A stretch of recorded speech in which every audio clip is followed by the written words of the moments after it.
I used to believe that if I supported my granddaughter through every struggle and hardship, she would someday appreciate the sacrifices I made. But I never imagined that the very girl I helped raise after her mother abandoned her would secretly take out $1 million life insurance policy on me, then plot to make my death look like an unfortunate fall in my own bathroom. What she didn't know was that I had already uncovered her scheme, and I was the one who set the real plan in motion. Before we jump back in, tell us where you're tuning in from, and if this story touches you, make sure you're subscribed, because tomorrow I've saved something extra special for you. Grandma Elaine, I transferred those investments like you asked. The returns should hit your account by Friday. My granddaughter, Olivia said, her voice carrying that practiced sweetness as she handed me a glass of water. I watched her carefully manicured hand extend toward me, the same hands I once held while teaching her to bake my special apple tarts when she was just 8 years old. I smiled and accepted the glass, noting how she lingered, watching intently, as I raised it to my lips. That's wonderful, sweetheart. That money will help with your wedding plans. Marcus seems like such a nice young man. Her eyes brightened at the mention of her fiancé. He's amazing, Grandma. We're still deciding between the lakeside gardens and Mountain View for the venue. Both are gorgeous, but so expensive. She hesitated slightly, then added with practiced casualness, the financial advisor mentioned you might want to consider releasing more of your retirement fund. You know, to enjoy life more while you can. I recognized the familiar tactic, the suggestion disguised as concern, always circling back to my money. At 74, I wasn't the frail, forgetful grandmother. She clearly wished I was. The water glass felt suddenly heavy in my hand, and I set it down untouched on the coffee table. I'll think about it, I said softly. Though at my age, I need to be careful with my savings. Something flickered across her face. Disappointment, perhaps frustration, before she quickly recovered with a smile. Of course, Grandma, I just want you to enjoy your golden years. As she turned to check her phone, I studied her profile. Olivia had her mother's striking features, the high cheekbones, almond-shaped eyes, the smile that seemed to promise warmth, but never quite reached. Those eyes. My daughter Rebecca had abandoned Olivia when she was just 6, leaving me to raise her while Rebecca chased one boyfriend after another across the country. I had given Olivia everything: a stable home, private education, emotional support through her turbulent teenage years, even the down payment for her first apartment.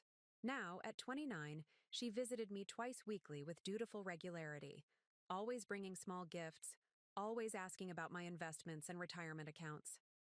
I should get going, Olivia said, checking her watch. Marcus is waiting. We're meeting with the caterer. She leaned down, pressed a kiss to my cheek, and gestured to the water. Make sure you stay hydrated, Grandma.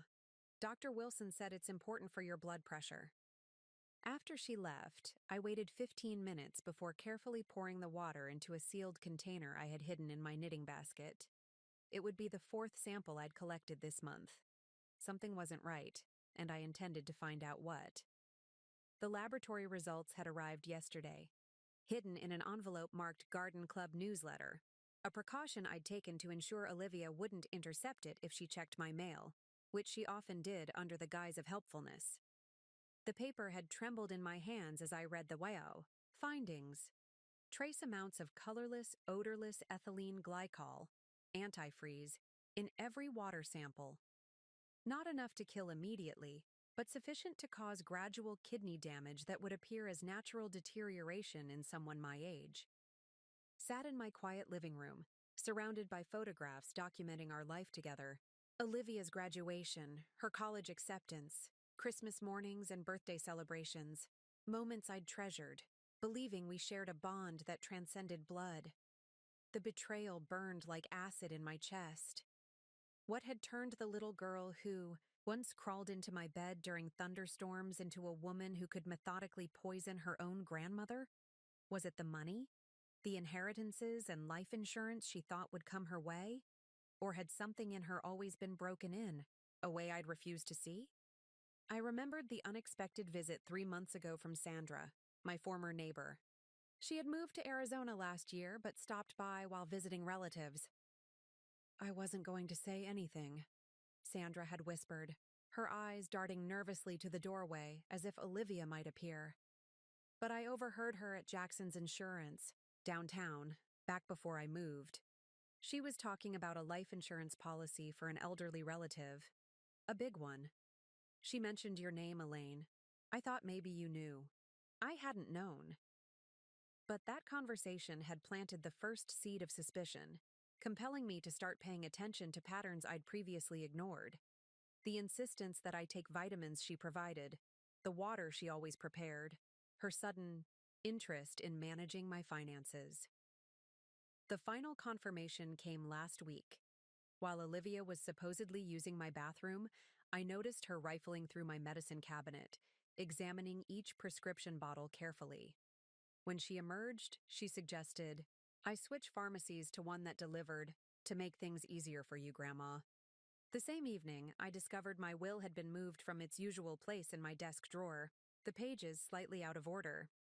Now, sitting alone in my house, I felt the weight of decades of love and sacrifice crumbling around me. The photographs on my walls suddenly seemed like artifacts from a fiction I had created, a happy family that never truly existed.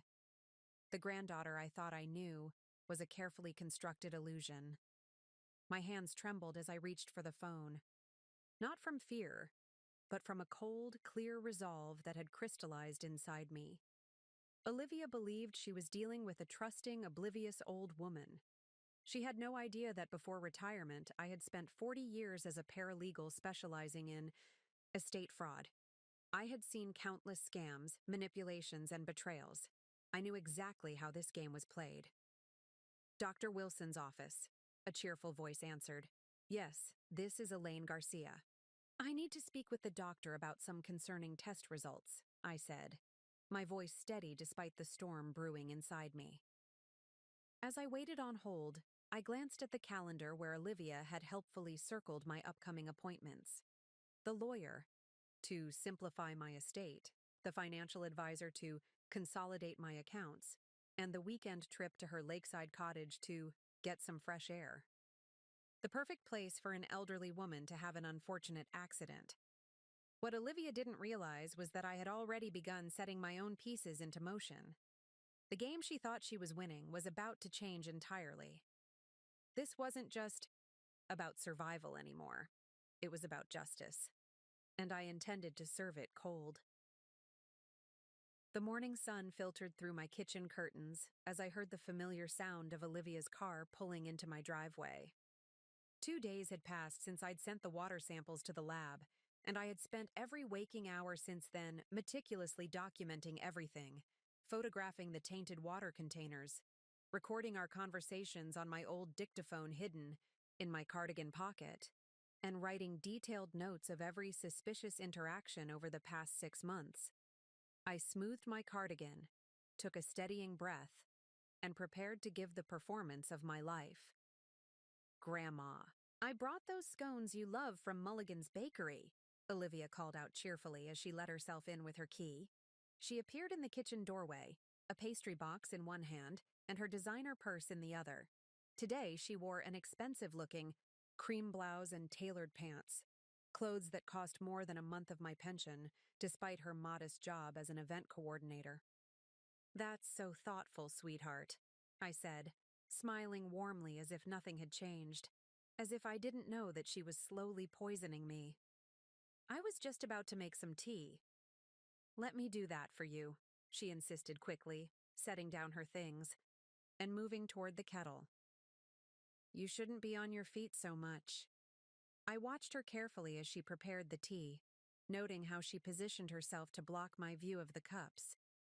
Her shoulders moved in a subtle way that suggested she was adding something to one of the mugs. "I spoke with Aaron yesterday," she said casually, referring to her fiancé's friend who worked as a financial advisor. "He had some great suggestions about how to structure your accounts to minimize taxes." "Did he?" Preparing and narrating this story took us a lot of time, so if you are enjoying it, subscribe to our channel It means a lot to us. Now back to the story.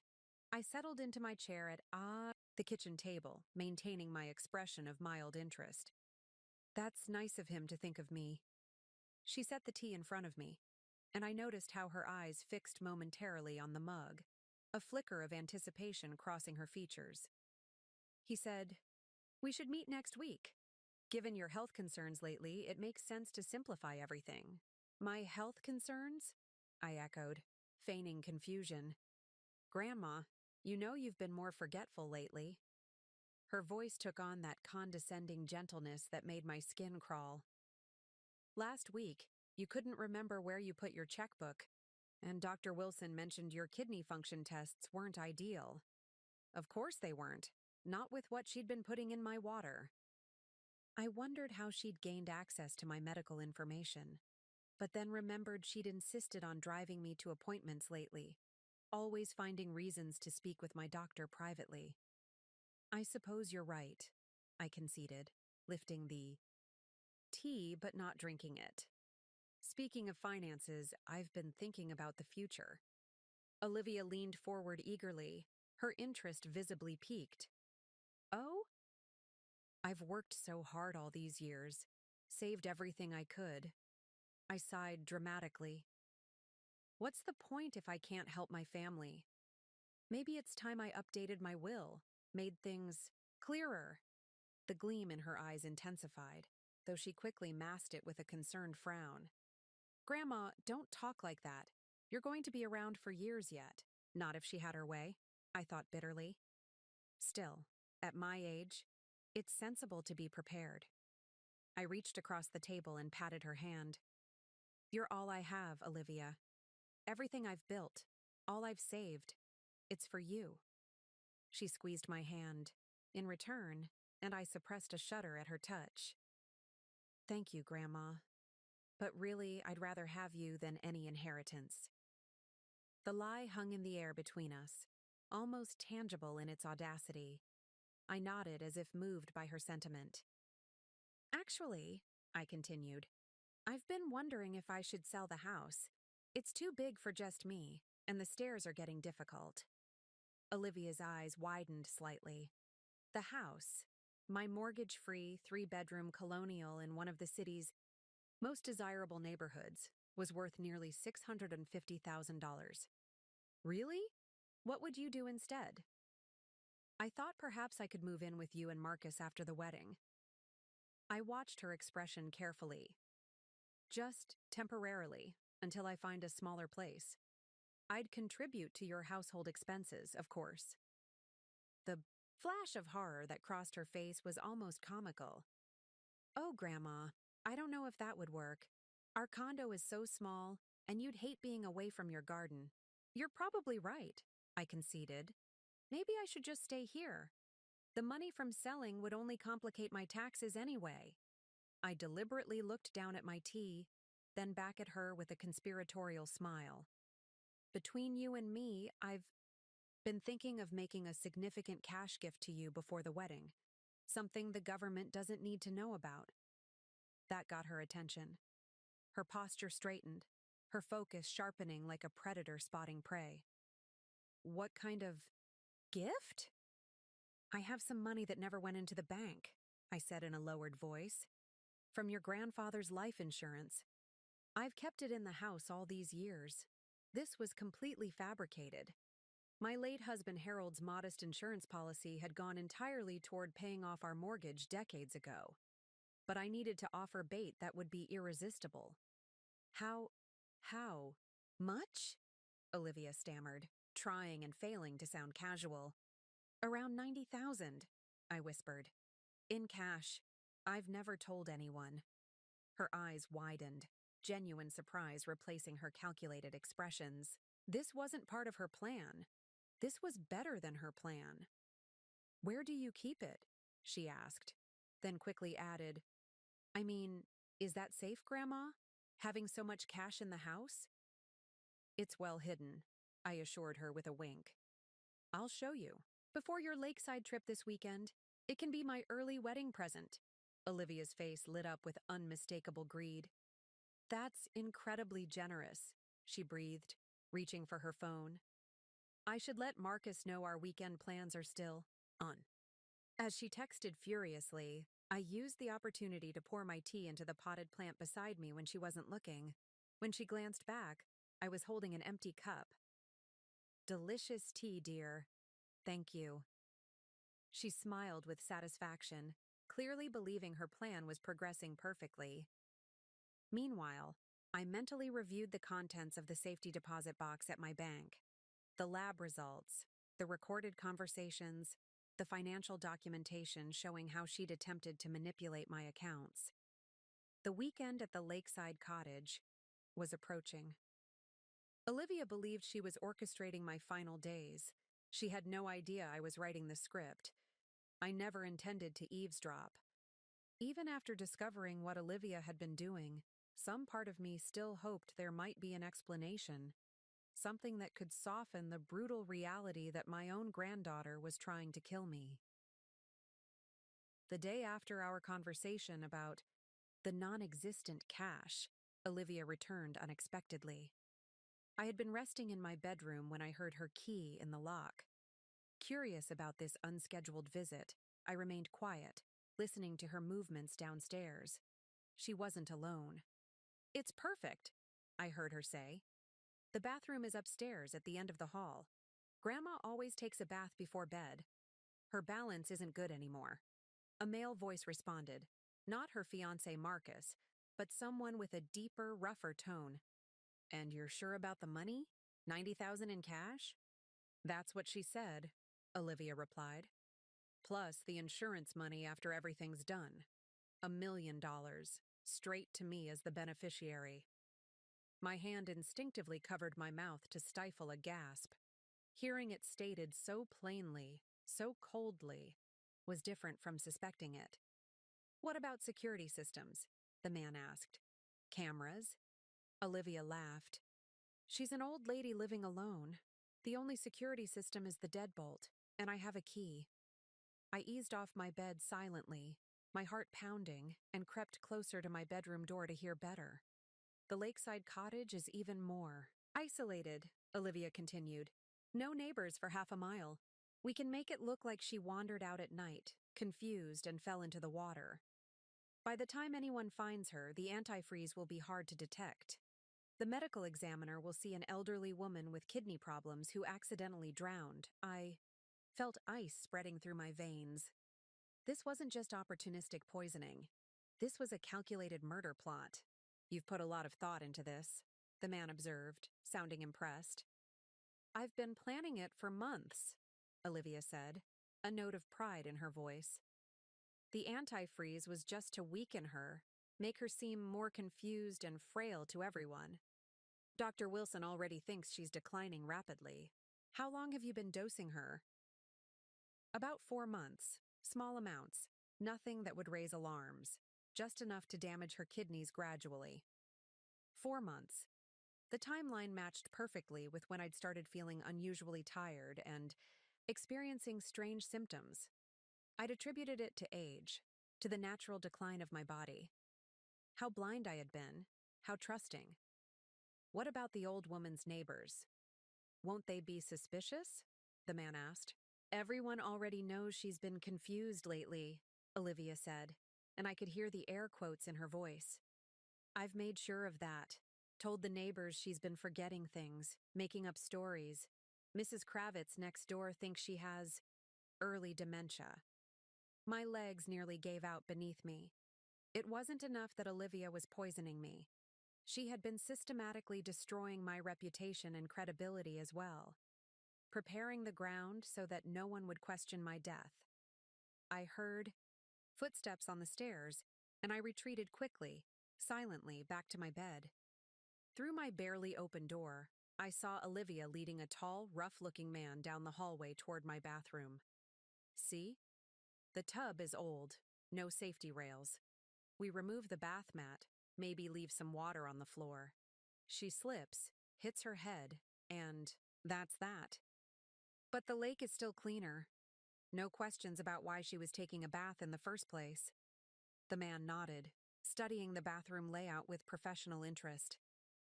The cottage plan is better, simpler, but I'll be ready either way. This is just backup, Olivia agreed. If she balks at going to the cottage. They retreated downstairs, and I remained frozen on my bed, listening to their voices fade as they moved toward the kitchen. A few minutes later, I heard the front door. Close. I sat still for a long time, my hands trembling in my lap. The conversation replayed in my mind, each word cutting deeper than the last. It was one thing to suspect betrayal, to find evidence of poisoning. It was another entirely to hear my own granddaughter discuss my murder as casually as if she were planning a dinner party. In that moment, something fundamental shifted inside me. Whatever sentiment, whatever familial love had tempered my response until now, evaporated completely. The woman downstairs wasn't my granddaughter anymore. She was a predator, and I was her prey. Or so she thought. I reached for my phone with hands that no longer shook. First, I called my bank and arranged to access my safety deposit box the next morning. Then I called my old colleague from the law firm, Barbara, who had retired just 2 years after me. "Barbara, it's Elaine," I said when she answered. "I need your help and I need absolute discretion." "Elaine? You sound strange. What's wrong?" "I can't explain over the phone." "Can you meet me tomorrow at Carter's Cafe at 11? Barbara must have heard the urgency in my voice. "Of course. Should I be worried?" "Not about me," I said grimly. "But Olivia should be." After hanging up, I moved to my closet and pulled out an old shoebox from the back corner. Inside was a small digital voice recorder, a gift from a grateful client years ago. I had never found a use for it until now. I placed it carefully in my cardigan pocket and made my way downstairs. The house was empty again, but evidence of their visit remained. A cabinet door left slightly ajar, the faint scent of unfamiliar cologne. I walked through each room methodically, checking if anything was missing or disturbed. In the kitchen, I found what I was looking for. My evening pill organizer had been tampered with. The tiny blue blood pressure tablet in Thursday's compartment had been replaced with a similar-looking but slightly larger pill. I carefully removed it with tweezers and placed it in a small plastic bag, adding it to my growing collection of evidence. Then I replaced it with my actual medication from the original bottle. That night, I didn't sleep. I sat in my armchair by the window watching the street, the recorder running in my pocket. I wasn't certain that Olivia and her accomplice wouldn't return, that they wouldn't decide tonight was the night to end their waiting game. As the hours passed, I found myself revisiting memories of Olivia as a child, her small hand in mine as we crossed streets, her delighted laughter when I taught her to bake, the nights I held her while she cried for the mother who never came back. Where had I gone? Wrong? What had I missed? How had the sweet, vulnerable child transformed into someone capable of such calculated cruelty? Perhaps it had always been there, hidden beneath the surface. Or perhaps the world had hardened her in ways I couldn't see or prevent. Either way, the reckoning was coming. Dawn broke, painting my living room with soft golden light. The night had passed without incident. I rose stiffly from my chair, my resolve hardened like steel. "You want to play games, Olivia?" I whispered to the empty room. "Let's play." The cafe was busy when I arrived the next morning, which suited my purposes perfectly. The background noise would make it difficult for anyone to overhear our conversation, and the crowd provided anonymity. I'd chosen a corner table with a clear view of the entrance, and I'd arrived 20 minutes early to ensure I'd see Barbara come in. I ordered a cup of tea. I had no intention of drinking and waited, my handbag clutched tightly in my lap. Inside was everything I'd gathered so far: lab reports, photographs, the suspicious pill, and the voice recorder with yesterday's damning conversation. Barbara arrived precisely at 11, punctual as always. At 68, she remained as sharp and formidable as during our days working together at Morrison and Blackwell. Her silver hair was cut in a practical bob, and she scanned the room with shrewd eyes before spotting me. "Elaine," she said, settling into the chair across from me. "You look terrible." I managed a weak smile. "Thank you for your candor, as always." She waved away the pleasantry. "What's going on?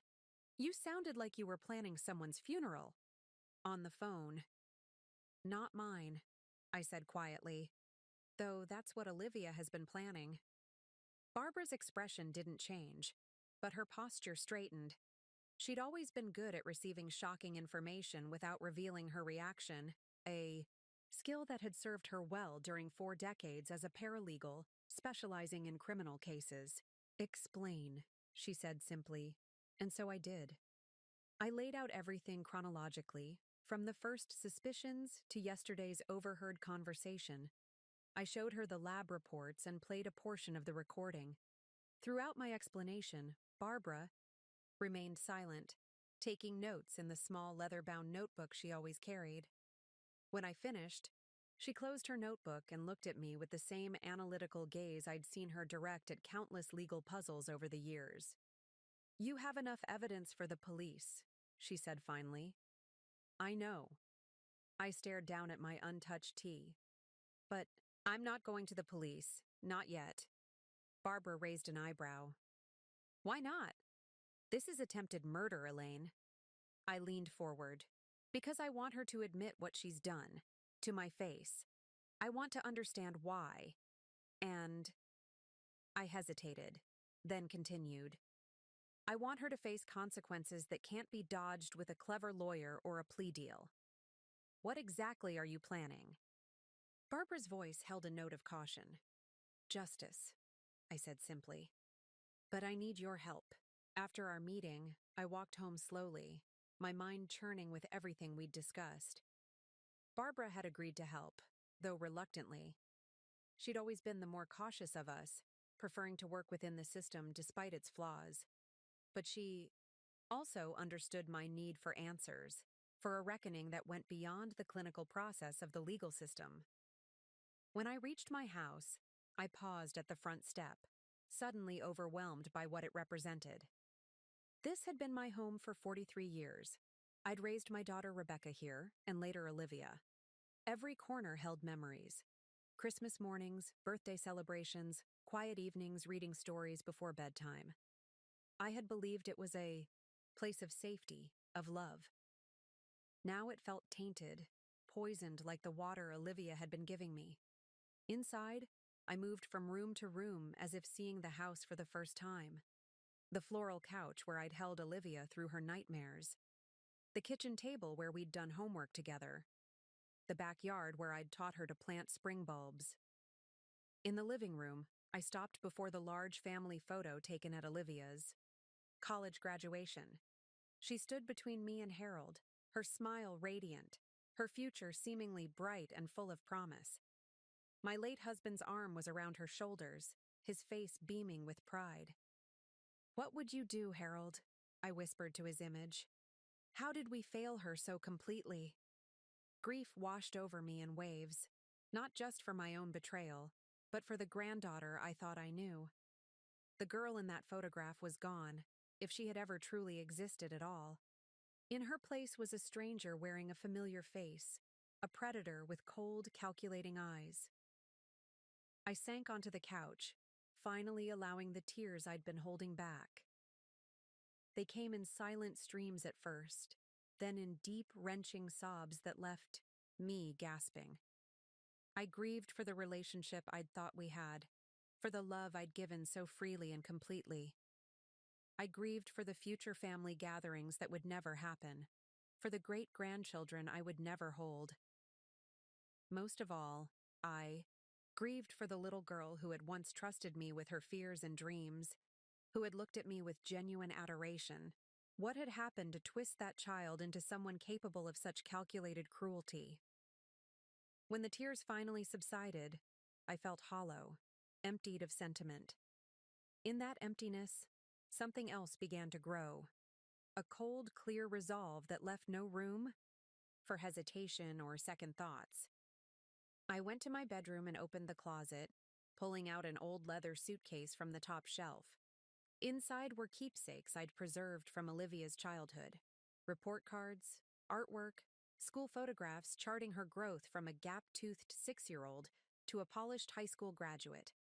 I laid them out on my bed one by one, searching for clues I might have missed, warnings I had overlooked. Had there been signs of this darkness even then? A pattern of deceit, of manipulation, of using others for her own gain. There were small incidents that now took on new significance. The time money went missing from a teacher's purse, and Olivia had a new bracelet the following week. The friendship that ended abruptly after Olivia borrowed and lost the girl's expensive necklace. The tearful apologies that always seemed to arrive precisely when she needed something from me. I had excused it all, rationalized it away. She was young, still learning. She was struggling with her mother's abandonment. She needed guidance, not judgment. I had been willfully blind. By evening, I had packed away the mementos and locked the suitcase, storing it in the attic. Whatever sentimental attachment I'd had to those memories was severed now. They belonged to a narrative that no longer existed. I sat at my kitchen table, notebook open before me, and began to write. Not reminiscences or regrets, but a plan, methodical, detailed, leaving nothing to chance. I knew Olivia better than anyone. I understood her weaknesses, her desires, her patterns. She believed she was hunting me. She had no idea she had become the prey. The weekend at the lakeside cottage was 3 days away. Plenty of time to put everything in motion. I picked up my phone and dialed. "Barbara, I need one more favor." I first met Olivia when she was 6 years old, a solemn child with wary eyes standing in my doorway clutching a tattered backpack. My daughter Rebecca stood behind her, one hand on Olivia's shoulder, the other holding a cigarette. "It's just for a few weeks, Mom," Rebecca had said, not quite meeting my eyes. "Until I get things figured out with Derek." Derek was the latest in a string of boyfriends, each one seemingly worse than the last. This one had a temper, according to the bruise, fading on Rebecca's cheekbone that she hadn't bothered to conceal. "Of course," I had said, kneeling to Olivia's eye level. "We're going to have fun together, sweetheart." Olivia had studied me with those serious eyes. Rebecca's eyes, but lacking the perpetual defiance. "Do you have books?" she'd asked finally. "Aye. Whole shelf of them," I'd promised. "And we can get more from the library." That had earned me the first hint of a smile. A few weeks turned into months. Rebecca's phone calls became less frequent, her promises to return more vague. By the time Olivia started first grade, she had her own bedroom in my house, decorated with butterfly decals and a bookshelf that grew steadily more crowded. I filed for legal guardianship when Olivia was 7, after Rebecca missed her daughter's birthday with no explanation. The court date came and went. Rebecca didn't show up to contest it. Later, she called from somewhere in Nevada, clearly intoxicated. "It's better this way," she'd slurred. "You were always better at the mom thing than me." I didn't argue. Truthfully, I was relieved. Relieved that Olivia would have stability, that I could make decisions about her education and health care without waiting for Rebecca's inconsistent input. Relieved that my granddaughter wouldn't be dragged from town to town, school to school, following Rebecca's chaotic life choices. Those early years were difficult but rewarding. Olivia had nightmares, separation anxiety, and periods of acting out, all normal reactions for a child who had been effectively abandoned. I arranged for therapy, maintained consistent routines, and never spoke ill of Rebecca, despite my own complicated feelings toward my daughter. By the time Olivia was 10, we had settled into a comfortable rhythm. She excelled academically, devoured books, and showed a particular talent for mathematics. I attended every school event, cheered at her spelling bees, and helped with science fair projects that grew increasingly sophisticated. Harold, my husband, adored her. He taught her to play chess, took her fishing at the lake, and never once treated her as anything less than his own grandchild. When he suffered his first heart attack when Olivia was 12, she spent hours at his hospital bedside, reading to him from his favorite mystery novels. "You've got a special one there," he told me one night as we watched her sleeping in the chair beside his bed. "Smart as a whip, but there's something else. A kind of intensity.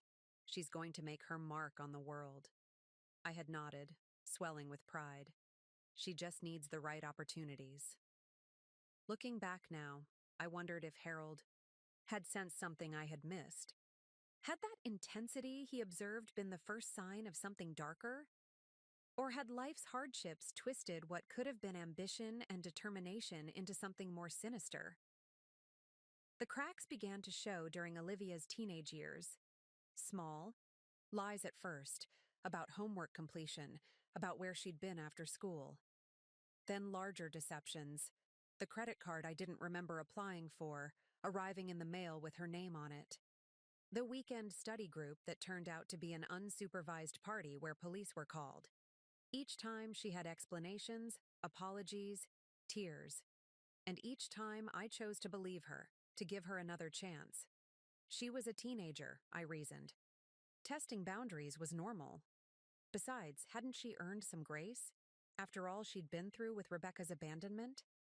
When Harold died suddenly from a second massive heart attack, Olivia was 16. Her grief seemed genuine.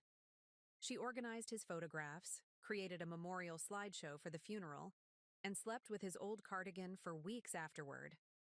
Yet 3 days after the funeral, I found her and her friends drinking Harold's prized 30-year-old scotch in our living room while I was supposedly at a grief support group. When confronted, she flew into a rage. "He's not even your real grandfather," she had shouted, eyes blazing. "Why do you care?" The words stung like a physical blow. It was the first time she had ever thrown her biological lineage in my face. The first time she had rejected Harold's role in her life. I had raised my voice then, one of the few times I'd ever done so with her. "Harold loved you from the moment he met you. He was more of a grandfather to you than your biological one ever was or wanted to be." She had stormed out, slamming the door hard enough to rattle the windows. When she returned hours later, she was tearful, contrite, claiming the outburst came from grief and confusion. "I didn't mean it, Grandma," she'd sobbed against my shoulder. "I miss him so much." And I had forgiven her. Of course I had. After Harold's death, I poured myself into ensuring Olivia's future. The life insurance policy paid off our remaining mortgage, and I dedicated the rest to her college fund. My own retirement savings would have to be enough for me. She graduated high school with honors and was accepted to Westridge University with a partial scholarship. I covered the remaining tuition, her apartment near campus, and a monthly allowance, generous enough that she wouldn't need to work during the school year. "You focus on your studies," I told her. "That's your job right now." College seemed to mature her. Her calls home were regular, her visits during breaks filled with stories of classes and new friends. She switched majors twice before settling, on business administration with a minor in finance. "I want to understand money," she explained. "Real wealth, not just getting by." There was something in her tone that gave me pause, a hunger that seemed to go beyond healthy ambition. But I dismissed it as the natural drive of a young woman who had grown up with financial insecurity. The summer before her senior year, Rebecca made a surprise reappearance. 8 years had passed since her last visit. She arrived unannounced, thinner than I remembered, with a nervous energy that set my teeth on edge. Olivia was cold toward her mother, barely acknowledging her presence.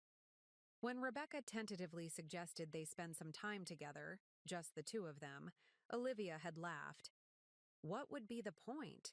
she'd asked with a smile that didn't reach her eyes. "We're strangers."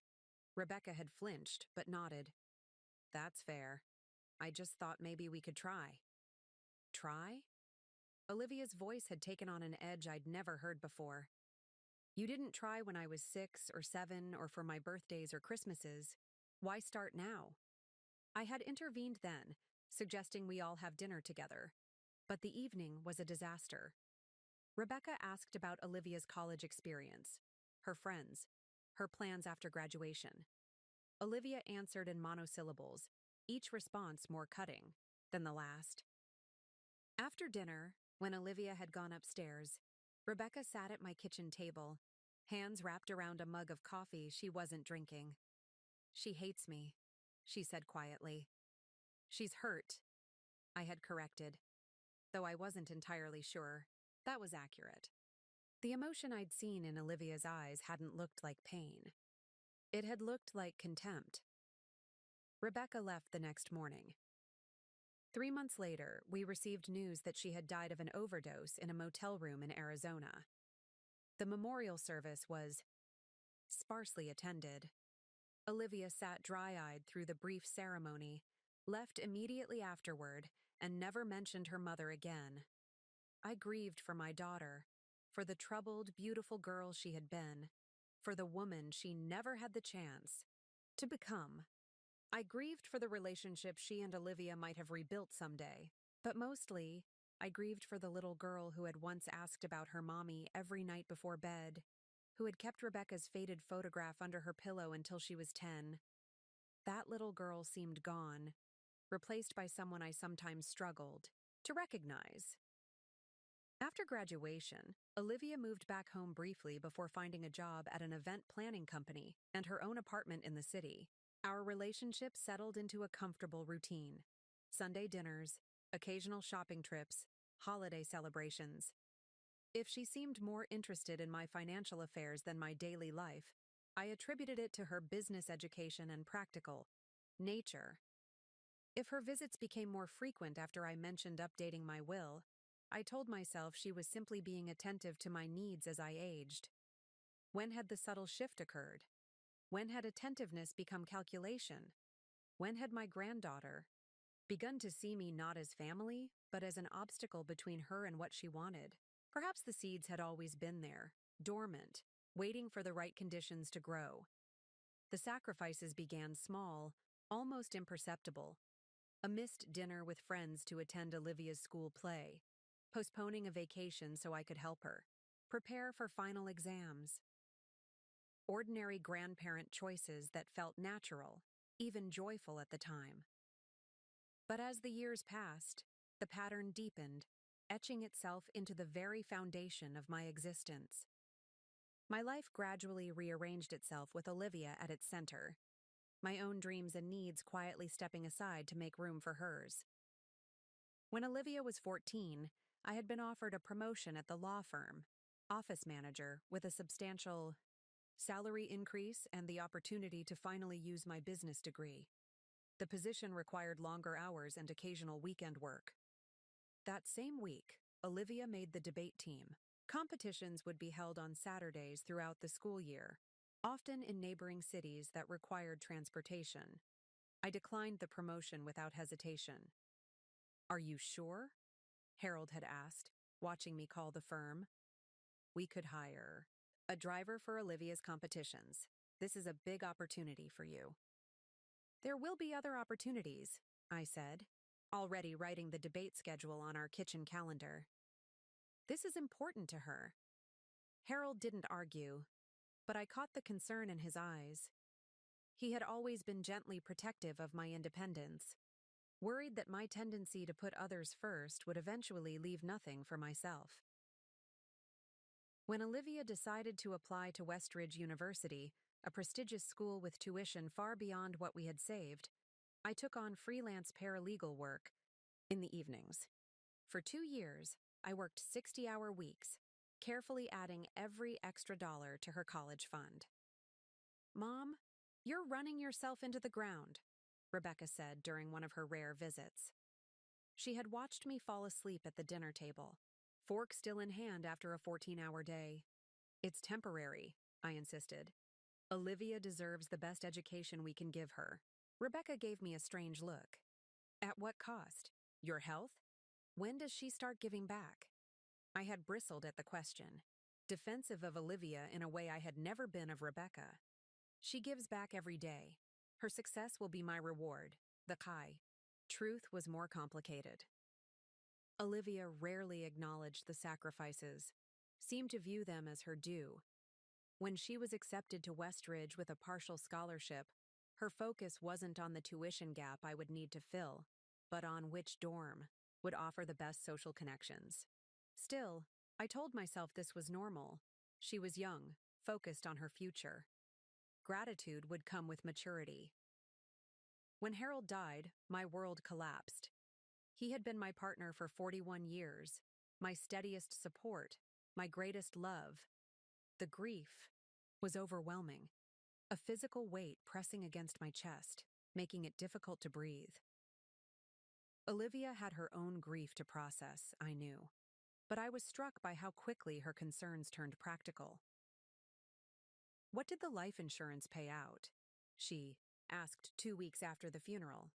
"Will it affect my college fund?" I was taken aback by the bluntness, but rationalized it as her way of seeking security during an uncertain time. "The policy covered the mortgage. Your college fund is separate and secure." She nodded, visibly relieved. "Good. And what about the rest of the finances? Do you have a plan?" I didn't, not really. Harold had handled most of our investments. I was still finding my footing in a world without him. But I straightened my shoulders and assured her everything would be fine. Her studies shouldn't be disrupted by my bereavement. That night, I sat alone at our kitchen table with a stack of financial documents, teaching myself the details of our retirement accounts, insurance policies, and investments. Not for myself, but so I could preserve Olivia's sense of security. My grief would have to wait. During Olivia's college years, my devotion manifested in weekly care packages filled with homemade cookies, gift cards, and hand-knit scarves. In winter drives through snowstorms to deliver a forgotten textbook. In middle-of-the-night phone calls when a relationship ended badly or an exam went poorly. I remodeled her childhood bedroom during her sophomore year, replacing the butterfly decals with sophisticated gray walls and a queen-sized bed. "For when you come home during breaks," I explained, though she rarely stayed longer than a weekend before taking off with friends. When she graduated, I threw an elaborate party, inviting family friends and her professors. I spent weeks preparing her favorite foods, decorating the backyard with fairy lights and flowers in her university colors. "You didn't need to go to all this trouble, Grandma," she said, glancing around at the carefully arranged tables. "It's no trouble," I assured her, though my back ached from days of preparation. "I'm so proud of you." She smiled and kissed my cheek before disappearing into the crowd of guests, spending most of the evening with her friends by the makeshift bar we'd set up. The following year, when Olivia found her first apartment, I offered to help with the security deposit. What I didn't tell her was that I took out a small home equity loan to do it, not wanting to touch my carefully managed retirement funds. "I can pay you back," she said as I handed her the check.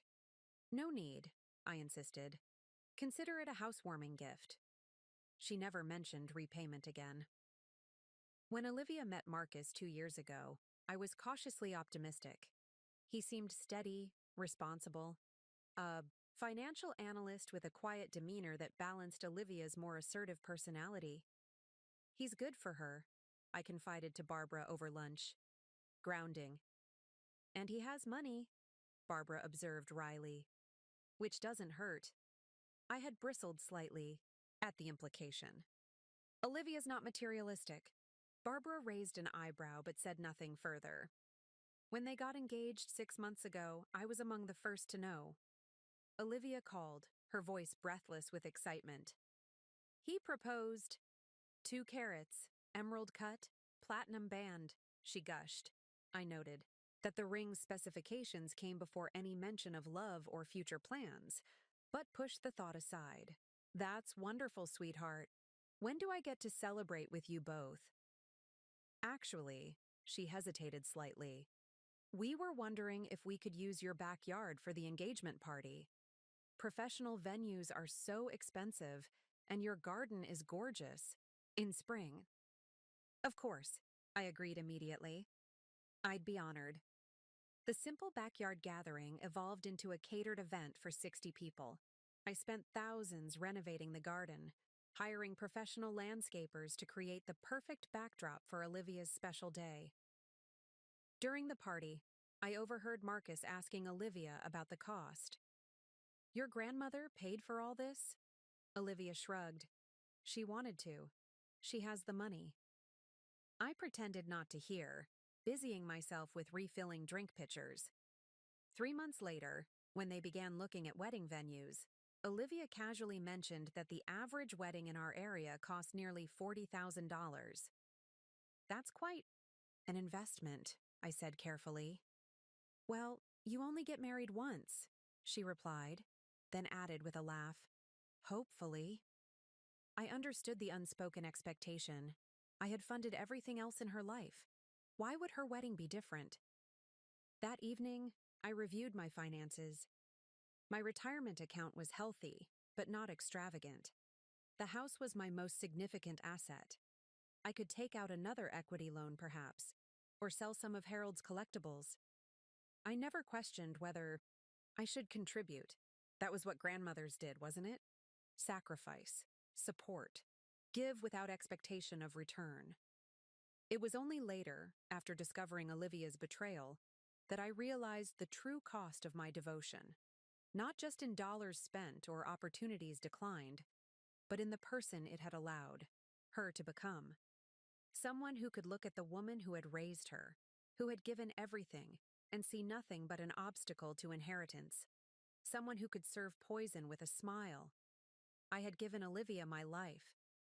Now she wanted my death as well. The day after meeting with Barbara, I sat at my kitchen table with a legal pad, a cup of untainted tea, and 23 years of memories to reassess. If I was going to confront Olivia, I needed to understand when and how things had gone so wrong. I drew a timeline, starting with the day Rebecca left Olivia with me. Along this chronology, I began noting incidents that had troubled me at the time, but that I had dismissed or rationalized away. Viewed individually, each could be explained as a child's misstep, a teenager's rebellion, a young adult's self-interest.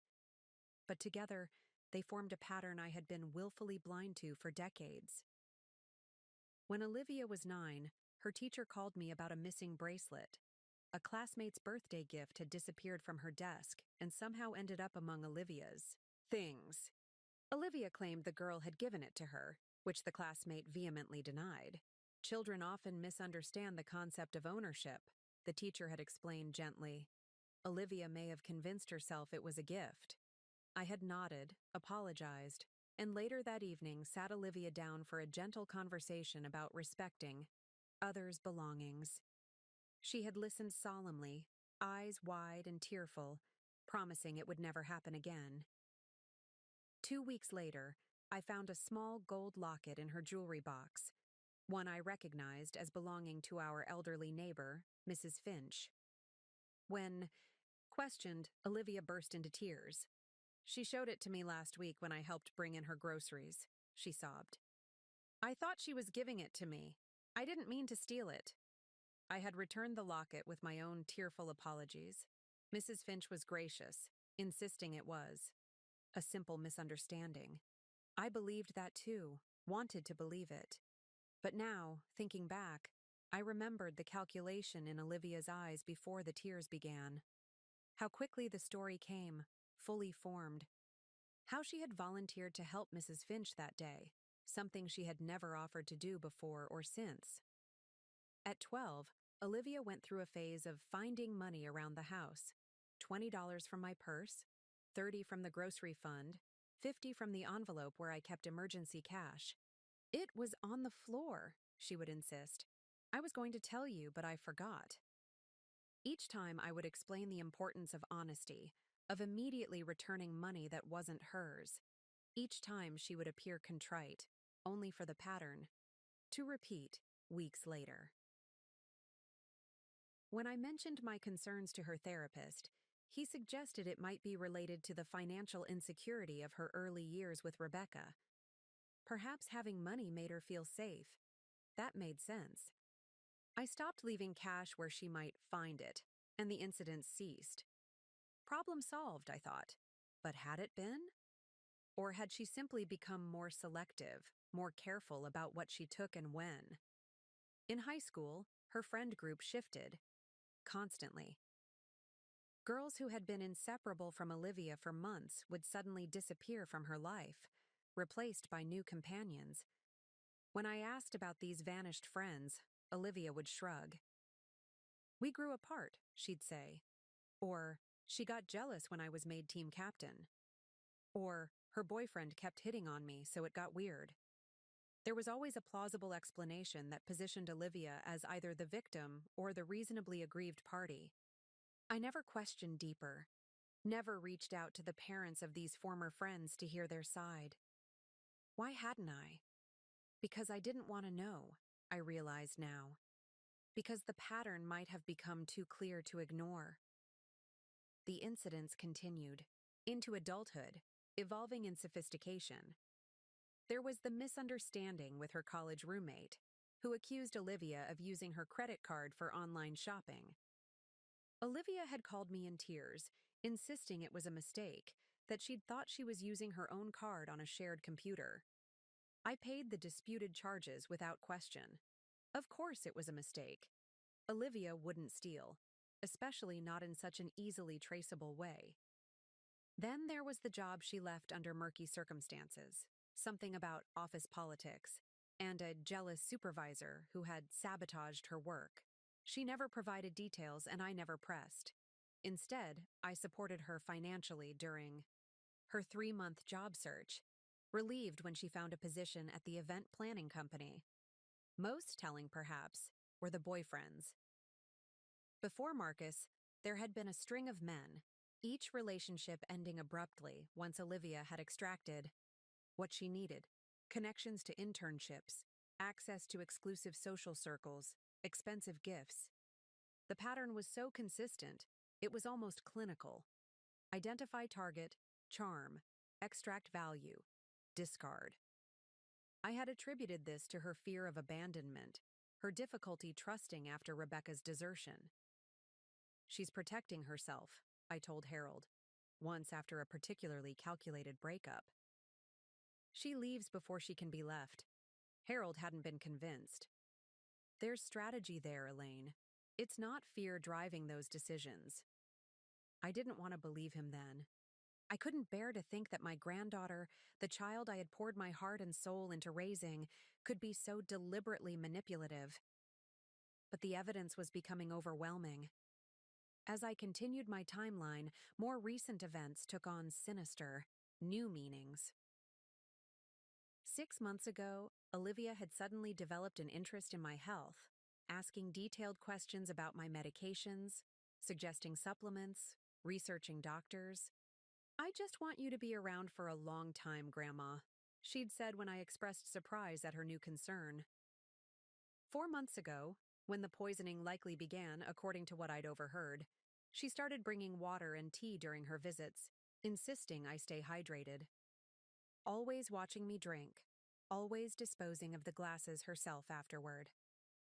3 months ago, she asked if I had updated my will since Harold's death, offering to help me find a good estate attorney. 2 months ago, she began mentioning my supposed memory lapses to neighbors, to my doctor, creating a false narrative of cognitive decline. "I'm worried about Grandma," I overheard her telling my next-door neighbor. She got confused about the day of her doctor's appointment, and I found the stove on twice last week. None of it had happened. But who would believe me over her? She was setting the stage, creating witnesses who would later nod sadly and say, "Yes, Elaine had been declining for some time." It's tragic, but not surprising that she had an accident. 1 month ago, she suggested the weekend trip to her lakeside cottage. "To get you some fresh air, Grandma." Each event, viewed through my new understanding, revealed itself as a carefully placed stepping stone leading to my planned demise. The realization was physically painful, like a hand squeezing my heart. I looked down at my timeline, now filled with 23 years of incidents ranging from childhood fibs to adult manipulation to, finally, attempted murder. The progression was clear, the escalation steady. What had begun as a child's opportunistic taking had evolved into a calculated scheme to eliminate the person who stood between Olivia and what she wanted. And what she wanted, it seemed, was everything I had. The most painful realization wasn't that Olivia was trying to kill me. It was that she had likely never loved me at all. Every "I love you, Grandma," every hug, every shared moment that I had treasured, all of it might have been performance, a means to an end. I set down my pen and closed my eyes, allowing myself one last moment of grief for the relationship I had believed in for so long. Then I took a deep breath, straightened my shoulders, and turned to a fresh page. It was time to plan my response. My first instinct was to confront Olivia immediately, to demand answers, to expose her scheme in a moment of righteous anger. But decades as a paralegal had taught me the value of preparation, of gathering evidence before making accusations. More importantly, it had taught me that the most effective response isn't always the most emotionally satisfying one. If I confronted Olivia now, she would deny everything. She would turn my accusations back on me, use them as further evidence of my supposed mental decline. She might even accelerate her plans, finding a more immediate way to silence me. No, confrontation would have to wait. For now, I needed to secure my safety while continuing to gather evidence. And I needed to do it all while maintaining the illusion that I remained an oblivious, trusting grandmother. I began with practical measures. I purchased a small safe with a combination lock and installed it in my bedroom closet, hidden behind winter coats. Inside, I placed copies of all the evidence I had gathered so far, along with my passport, emergency cash, and a prepaid phone Barbara had helped me acquire. Next, I changed the locks on my house. I told the locksmith it was routine maintenance, but made sure to request a design that couldn't be easily copied. When Olivia inevitably asked for a new key, I would have one made, but it wouldn't be the only key. I could change the locks again before the weekend at the cottage. I installed simple security cameras, disguised as ordinary objects, a clock radio in the kitchen, a bookend in the living room, a digital picture frame in the hallway. If Olivia or her accomplice entered my home in my absence, I would have evidence. The most difficult and essential task was finding a way to avoid consuming anything Olivia prepared without raising her suspicions. I developed a series of small strategies, keeping a bottle of water with me that I would pretend to drink from while actually consuming nothing, excusing myself to the bathroom after accepting food or drinks, where I could dispose of them, complaining of a sensitive stomach that required me to eat only simple foods I prepared myself. None of these measures addressed the central problem, the lakeside cottage trip where Olivia intended to stage my accident. I could simply refuse to go, of course, but that would only delay the inevitable. Olivia would find another opportunity, another plan, and I would lose my chance to confront her with irrefutable evidence, to understand why my own granddaughter wanted me dead. No, I needed to go to the cottage, but I would be prepared in ways Olivia couldn't imagine. The day after creating my timeline, I called Dr. Wilson's office and requested a complete physical examination, including comprehensive blood work. "I haven't been feeling quite myself lately," I told the receptionist. "Fatigue, some confusion. I'm concerned." The appointment was scheduled for the following afternoon. I arrived 15 minutes early, a folder of notes in hand. Dr. Wilson had been my physician for over a decade, since Harold's first heart attack. He was thorough, compassionate, and, most importantly, had known me long enough to recognize that I was not prone to hypochondria or dramatic medical claims. "What seems to be the trouble, Elaine?" he asked as he entered the examination room. I took a deep breath. "I believe someone has been poisoning me," I said evenly. "Specifically, with antifreeze." To his credit, Dr. Wilson didn't dismiss my claim outright. He raised his eyebrows, set down his clipboard, and gave me his full attention. That's a very serious accusation. What makes you think so?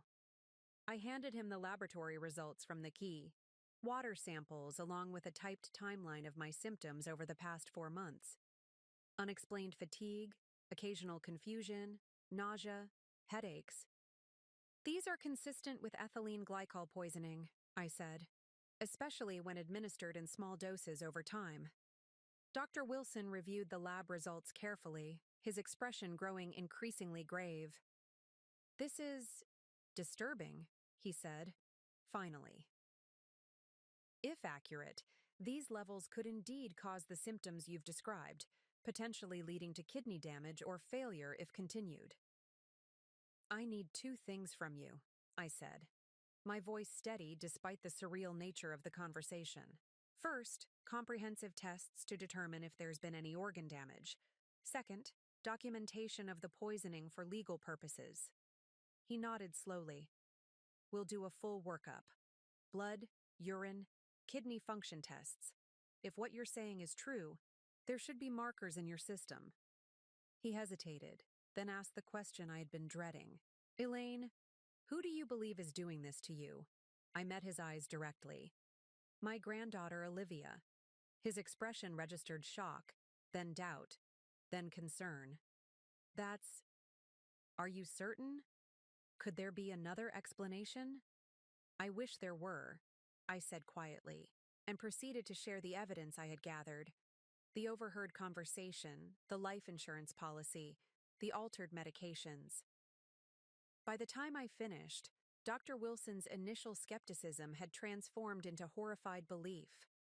This needs to be reported to the police, he said firmly. It will be, I assured him, but not yet. I need to gather more evidence first, and I need to confront her myself. He frowned. That could be dangerous, Elaine.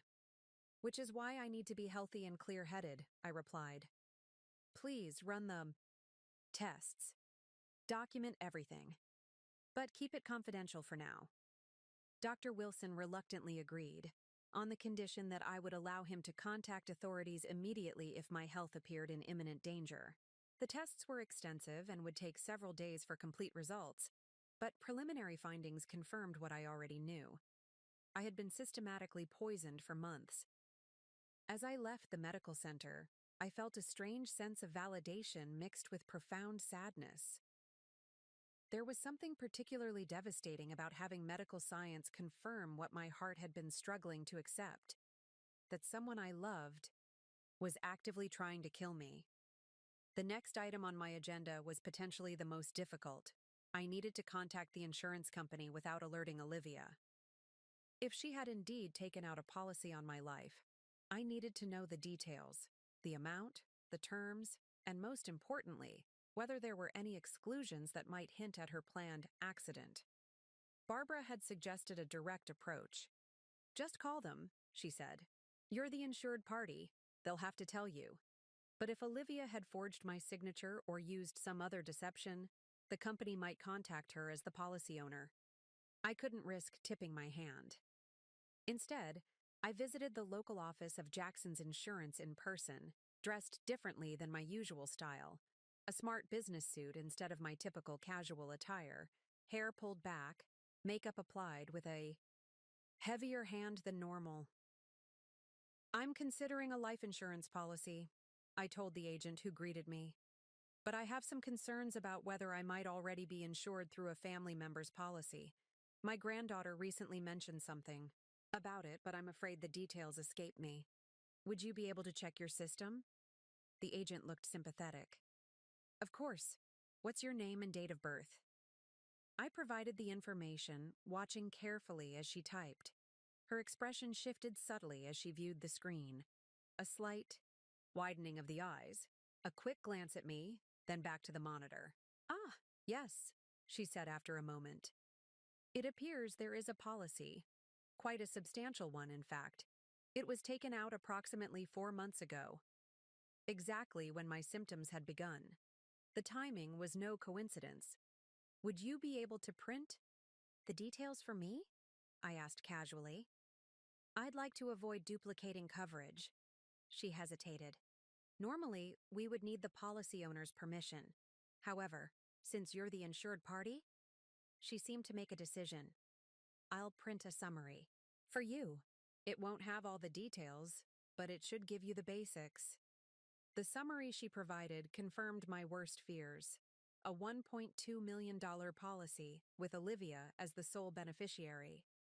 Death from accidental drowning was specifically covered with an additional payout clause. The policy had been taken out in my name, with what appeared to be my signature on the documents, a signature I had never provided.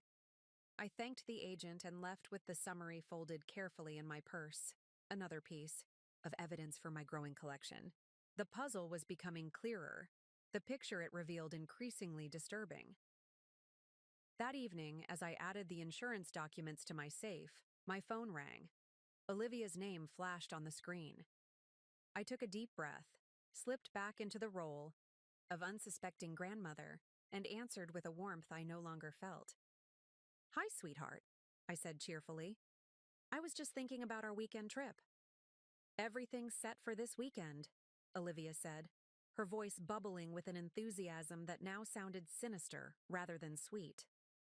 "Marcus is so excited to have you visit. He's even planning to grill that salmon you love." "That sounds lovely," I replied, matching her tone while my free hand clenched into a fist. "What should I bring?" "Just yourself," she said quickly. "And maybe those medications you've been taking. It's always good to have them with you, especially with your recent forgetfulness." I noted the deliberate pause, the careful insertion of my supposed cognitive decline into casual conversation. Another brick in the foundation she was building, to support the narrative of my accident. "Of course," I agreed mildly. "Is there anything else I should know about the weekend? Any special plans?" "Nothing elaborate. Some relaxation by the lake, maybe a short hike if you're feeling up to it. The walking path has such beautiful views of the water." Views of the water. A walking path. A short hike. All innocent suggestions, if you weren't aware they were reconnaissance for a murder location. "That sounds perfect," I said. "I could use some fresh air and exercise." After we hung up, I sat motionless for several minutes, processing the conversation. Olivia clearly intended to make her move this weekend. I had 3 days to finalize my preparations. The next morning, I visited my bank and emptied my safe deposit box. I needed all my evidence with me, not locked away where it would do no good if something went wrong. I also withdrew $5,000 in cash, enough to sustain me if I needed to leave town quickly after the confrontation. From the bank, I drove to an electronics store in a neighboring town where no one would recognize me. There, I purchased several small recording devices and an emergency GPS tracker, using cash for all transactions. The salesperson was helpful but not overly curious, assuming I was a concerned senior looking for safety devices. "The tracker is simple," he explained.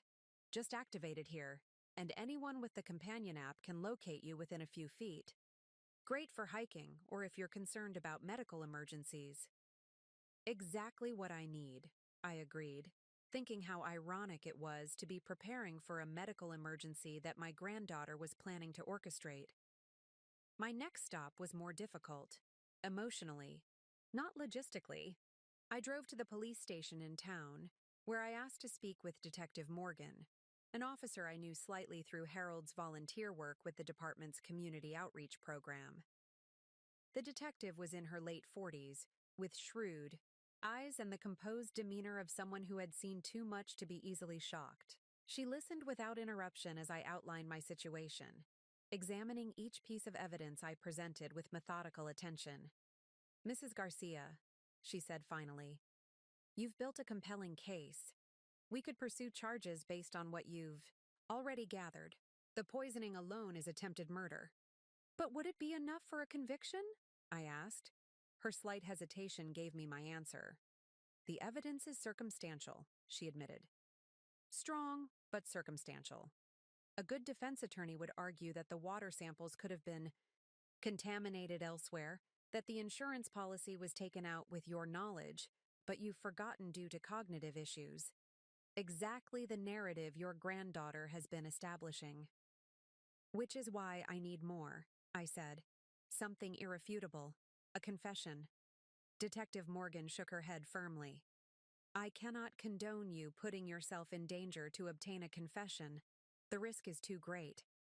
I'm already in danger, I pointed. Out. Every day I spend in Olivia's presence, I'm at risk. At least this way, the danger serves a purpose. We reached a compromise after nearly an hour of discussion. I would provide Detective Morgan with all my evidence, which she would document, officially but hold from formal processing. I would wear one of the recording devices during my weekend at the cottage, and, this was her non-negotiable condition, I would be under police surveillance the entire time.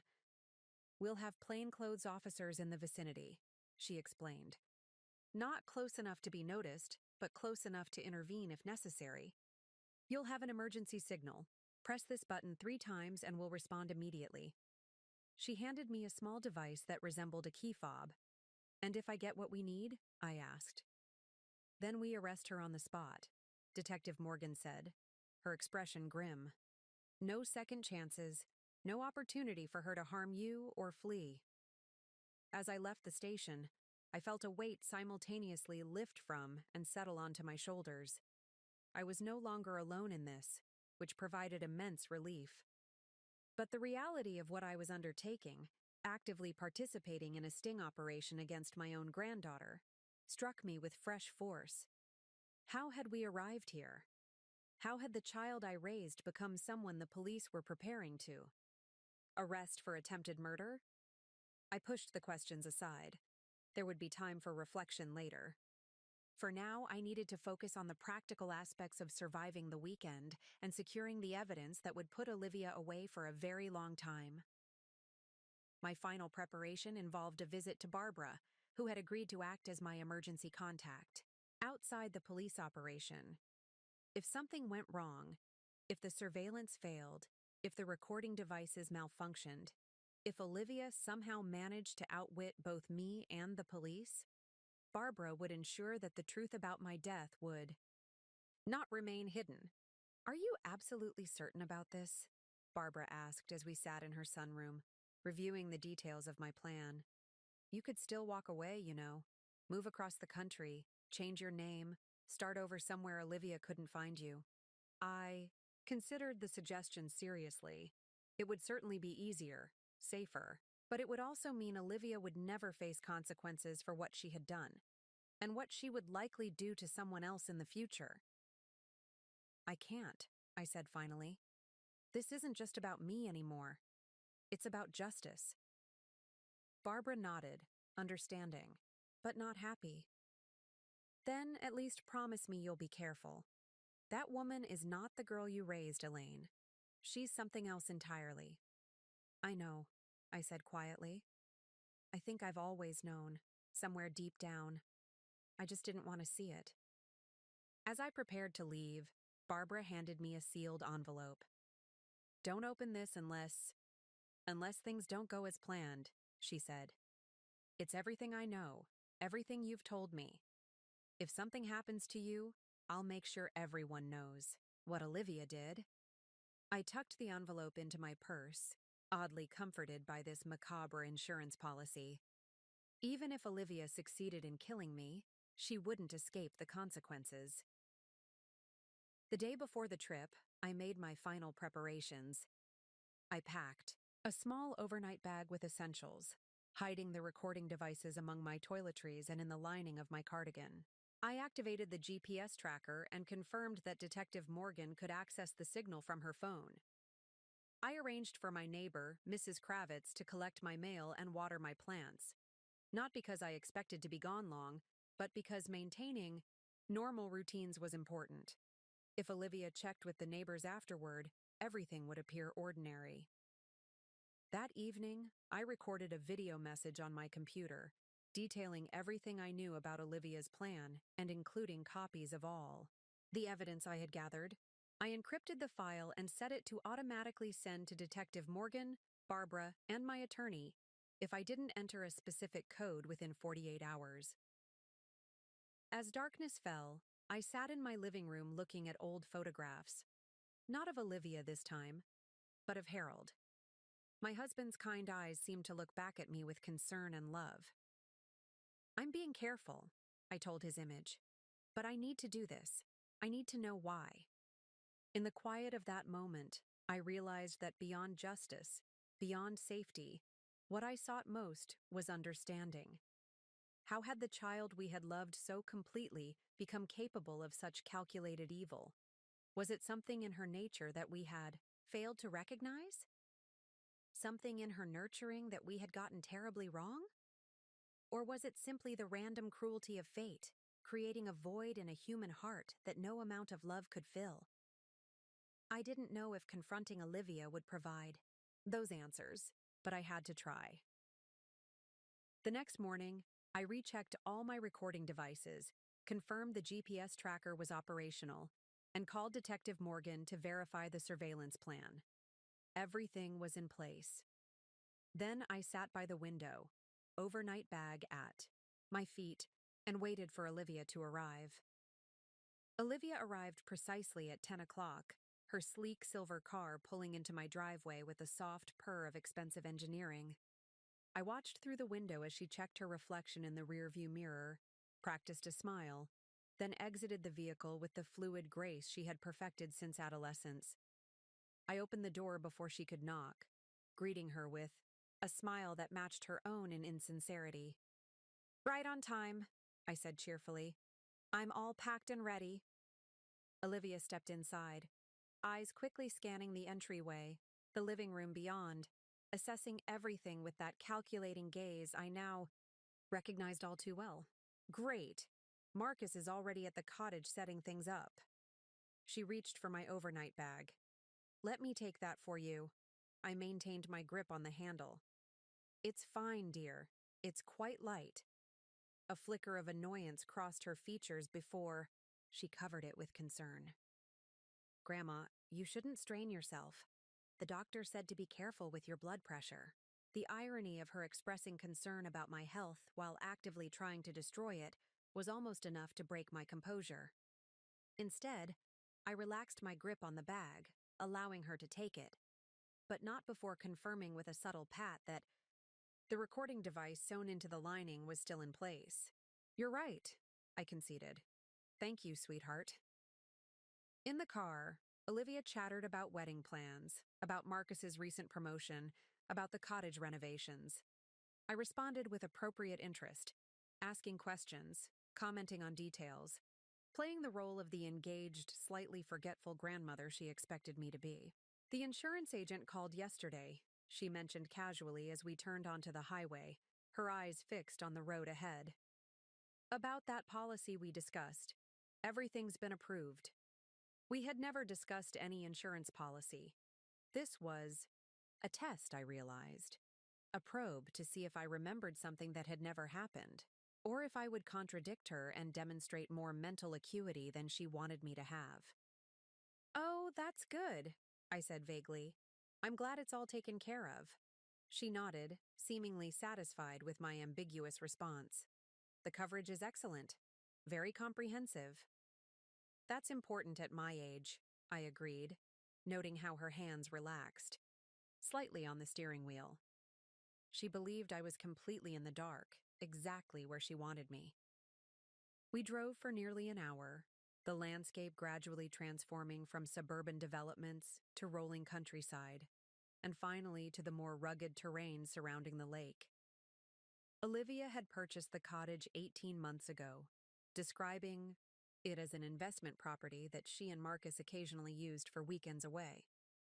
I had visited only once before, shortly after they acquired it. As we turned onto the narrow road leading to the lake, I activated the emergency GPS tracker in my pocket, confirming with a quick glance at my phone that Detective Morgan was receiving the signal. According to our plan, the police surveillance team would maintain a discreet distance, monitoring but not approaching unless the situation became dangerous. The cottage appeared around a bend, A charming two-story structure with a wide deck overlooking the water, more substantial than the typical lakeside cabin. Marcus's dark blue SUV was parked in the gravel driveway. "Home sweet home for the weekend," Olivia announced as she pulled up beside Marcus's vehicle. "Look, Grandma, isn't the view spectacular?" It was indeed beautiful.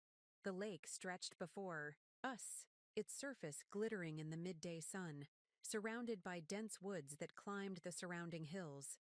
The nearest neighboring cottage was barely visible through the trees, at least a quarter-mile away. Perfect isolation for an accident to occur. Marcus emerged from the cottage as we arrived, his handsome face arranged in a welcoming smile. He was tall and athletic, with the confident bearing of someone accustomed to success. I had always liked him, found him more genuine than many of Olivia's previous boyfriends. Now I wondered how much he knew about Olivia's plans, whether he was an active participant or merely an unwitting accessory. "Elaine, so glad you could join us this weekend," he called, descending the steps to help with my bag. "The weather forecast is perfect." "Thank you for having me," I replied, studying his expression for signs of duplicity. There was something in his eyes, not quite guilt, but a certain uneasiness that made me suspect he wasn't entirely ignorant of what Olivia intended. Inside, the cottage was even more impressive than I remembered. Hardwood floors, stone fireplace, expansive windows showcasing the lake view. The furnishings were expensive but tasteful, far beyond what Olivia and Marcus should have been able to afford on their combined salaries. "You've done more renovations," I observed, running my hand along a new granite countertop in the kitchen. "It's beautiful." "We've been investing in quality upgrades," Olivia explained, exchanging a quick glance with Marcus. "The property value has already increased significantly." I nodded, mentally calculating the cost of the improvements I could see. The granite alone would have been several $1,000s. Add the new hardwood floors, the updated bathrooms, the designer furniture. The total would easily exceed $100,000. Where had that money come from? "Let me show you to your room," Olivia said, leading me up a narrow staircase to the second floor. "We've put you in the Lakeview bedroom. I think you'll be comfortable there." The bedroom was lovely, with a queen-sized bed positioned to provide a panoramic view of the water. A private bathroom adjoined it, recently renovated with marble tile and a large walk-in shower. "The shower can be a bit tricky," Olivia mentioned, demonstrating the controls. "The floor gets quite slippery when wet, so be careful. We've been meaning to add safety rails." I noted the emphasis on the slippery floor, the absence of safety features. Another piece of groundwork being laid for my accident. "I'll be careful," I promised, wondering if the bathroom was where she planned to stage my fall. It would be a feasible scenario: an elderly woman slipping in the shower, hitting her head, drowning in just a few inches of water. Tragic, but not suspicious. "Great. I'll let you get settled," Olivia said. "Lunch will be ready in about 20 minutes. Come down whenever you're ready." Alone in the room, I immediately conducted a thorough inspection. I checked the bathroom for any signs of tampering, loosened fixtures, damaged flooring, anything that might be designed to cause a fall. Finding nothing obvious, I turned my attention to the bed, the windows, the closet. In the bedside table drawer, I found what appeared to be a normal bottle of sleeping pills. The label indicated they were an over-the-counter brand, but when I opened the cap and examined the tablets inside, they didn't match the manufacturer's typical design. They were slightly larger, with a different imprint code. I carefully photographed the bottle and its contents with my phone, then replaced it exactly as I had found it. Whether these were simply stronger sleeping medication or something more sinister, I had no intention of taking them. Next, I placed one of my recording devices on the underside of the bedside table, positioning it to capture any conversations in the room. I put another in the bathroom, wedged behind the vanity. As I unpacked my clothes, I heard voices from downstairs, Olivia and Marcus speaking in hushed but intense tones. I couldn't make out the words, but the cadence suggested an argument or disagreement. Curious, I silently approached the staircase, positioning myself where I could hear without being seen. Not what we agreed, Marcus was saying, his voice tight with tension. You said it would look natural. This is this is something else entirely. Lower your voice, Olivia hissed. It will look natural. The dosage is calculated precisely. Calculated by who? That guy you met at the bar? We don't even know if he's actually a pharmacist. He knows what he's doing, Olivia insisted. The pills will make her drowsy, disoriented.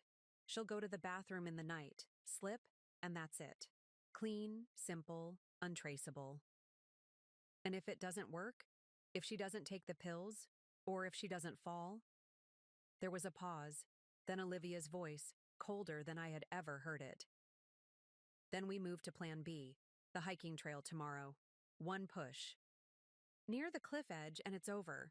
Either way, it happens this weekend. Jesus, Liv! Marcus's voice was shaking. This is your grandmother we're talking about. This is $1.2 million we're talking about, Olivia corrected him sharply. Plus the house, the investments, everything. Are you in or out? Another pause, longer this time. Then, defeated. I'm in. But I don't like it. You don't have to like it. You just have to not interfere. I retreated silently to my room, my heart pounding. The conversation had confirmed my worst fears while revealing new, disturbing details. Olivia wasn't working alone.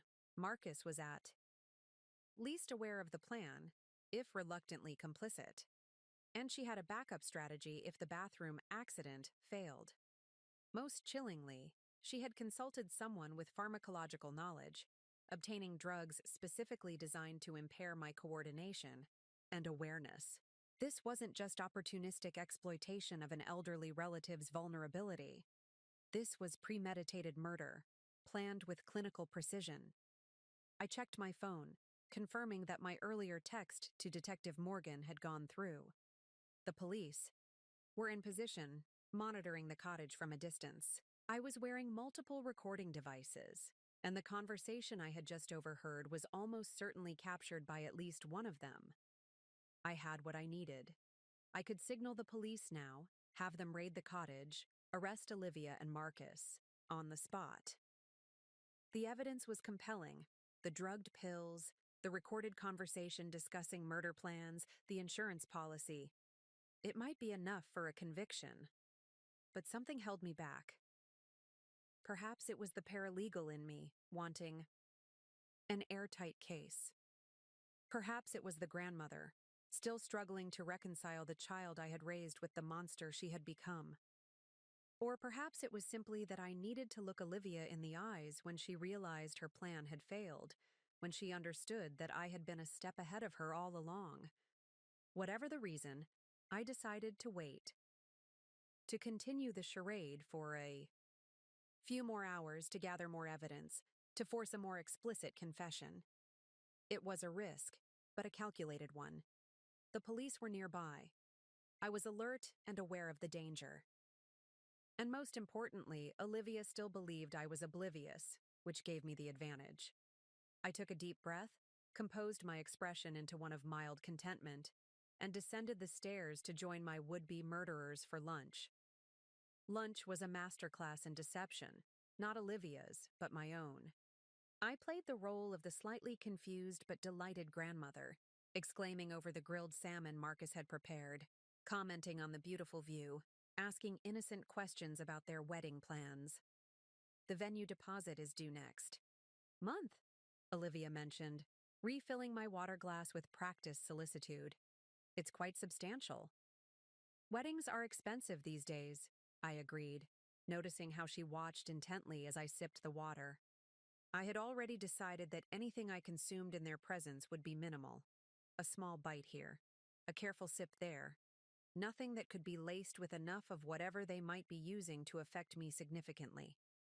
We're trying to keep costs reasonable, Marcus added, his discomfort evident in the way he avoided meeting my eyes. But quality comes at a price. Speaking of which, Olivia segued smoothly. I was wondering if you'd given any more thought to that cash gift you mentioned? The one Grandpa Harold set aside? Ah, the non-existent cash. My fabricated bait. I had been waiting for her to raise the subject again. Yes, of course, I said, setting down my fork as if the question had just reminded me. I've been meaning to show you where it's hidden. After lunch, perhaps? Olivia's eyes lit up with naked greed, quickly concealed behind a mask of casual interest. Only if you're comfortable sharing that, Grandma. It's your money, after all. Nonsense, I waved dismissively. What would I do with it at my age? It should go to you and Marcus, help you start your life together properly. Marcus shifted uncomfortably in his chair but said nothing. I wondered how much of this aspect of Olivia's plan he knew about. Whether he was aware that the cash was a fiction designed to ensure my presence at the cottage, or if he believed, as Olivia seemingly did, that there was actual money to be had. After lunch, I insisted on helping with the dishes despite Olivia's protests. You cooked? I'll clean, I said firmly. It's only fair. This wasn't mere politeness. I wanted an opportunity to observe them together, to see how they interacted, when they thought I wasn't paying close attention. As I rinsed plates at the sink, positioned to see their reflections in the window, I watched Olivia and Marcus exchange tense whispers on the deck. Their body language told me everything their muffled words couldn't. Marcus was agitated, repeatedly, running his hand through his hair, a nervous habit I'd noticed before. Olivia was coldly determined, her posture rigid, one finger occasionally jabbing toward the house, toward me, to emphasize whatever point she was making. Eventually, Marcus threw up his hands in apparent surrender and walked away, down the steps, toward the lakeshore. Olivia watched him go, her expression a mixture of irritation and calculation, before composing her features and returning inside.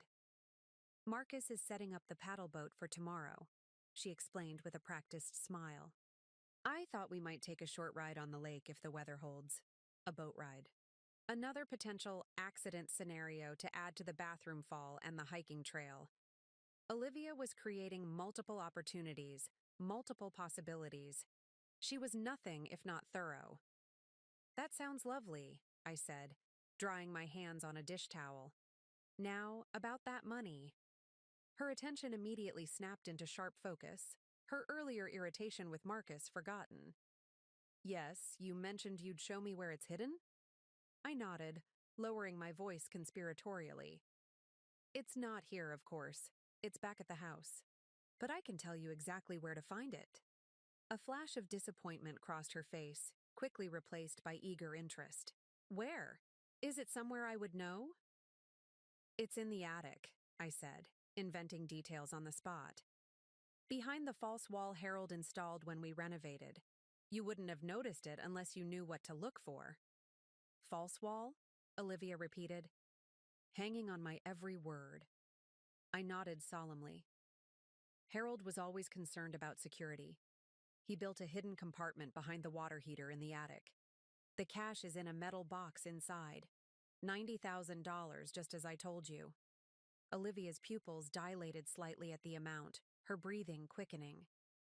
I could almost see her recalculating her plans, adding this unexpected windfall to the insurance money and inheritance she anticipated. That's incredible, Grandma. I had no idea.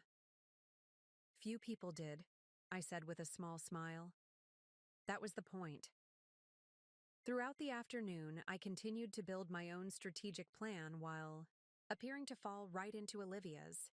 When she suggested a walk down to the lake to enjoy the fresh air, I agreed enthusiastically, knowing she was likely scouting locations for tomorrow's hiking accident.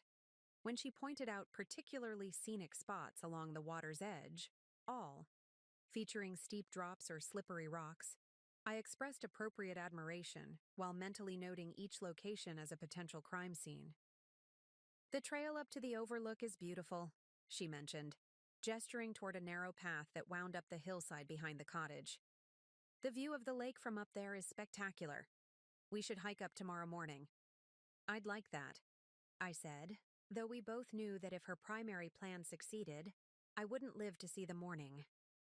By late afternoon, I had mapped out the cottage and surrounding area in my mind, identifying all the locations Olivia had subtly highlighted as potential accident sites.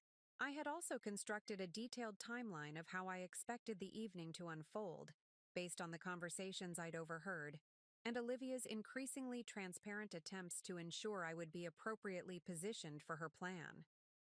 The strategy crystallized as I watched Olivia prepare dinner, ostentatiously checking that the path from my bedroom to the bathroom was clear of any obstacles.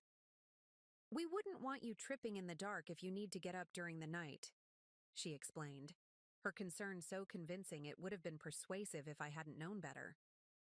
My plan was simple, but, I believed, effective. I would pretend to take the drugged sleeping pills before bed, then feign the expected symptoms: drowsiness, disorientation, impaired coordination. I would create an opportunity for Olivia to implement her bathroom accident scenario, but with a crucial difference.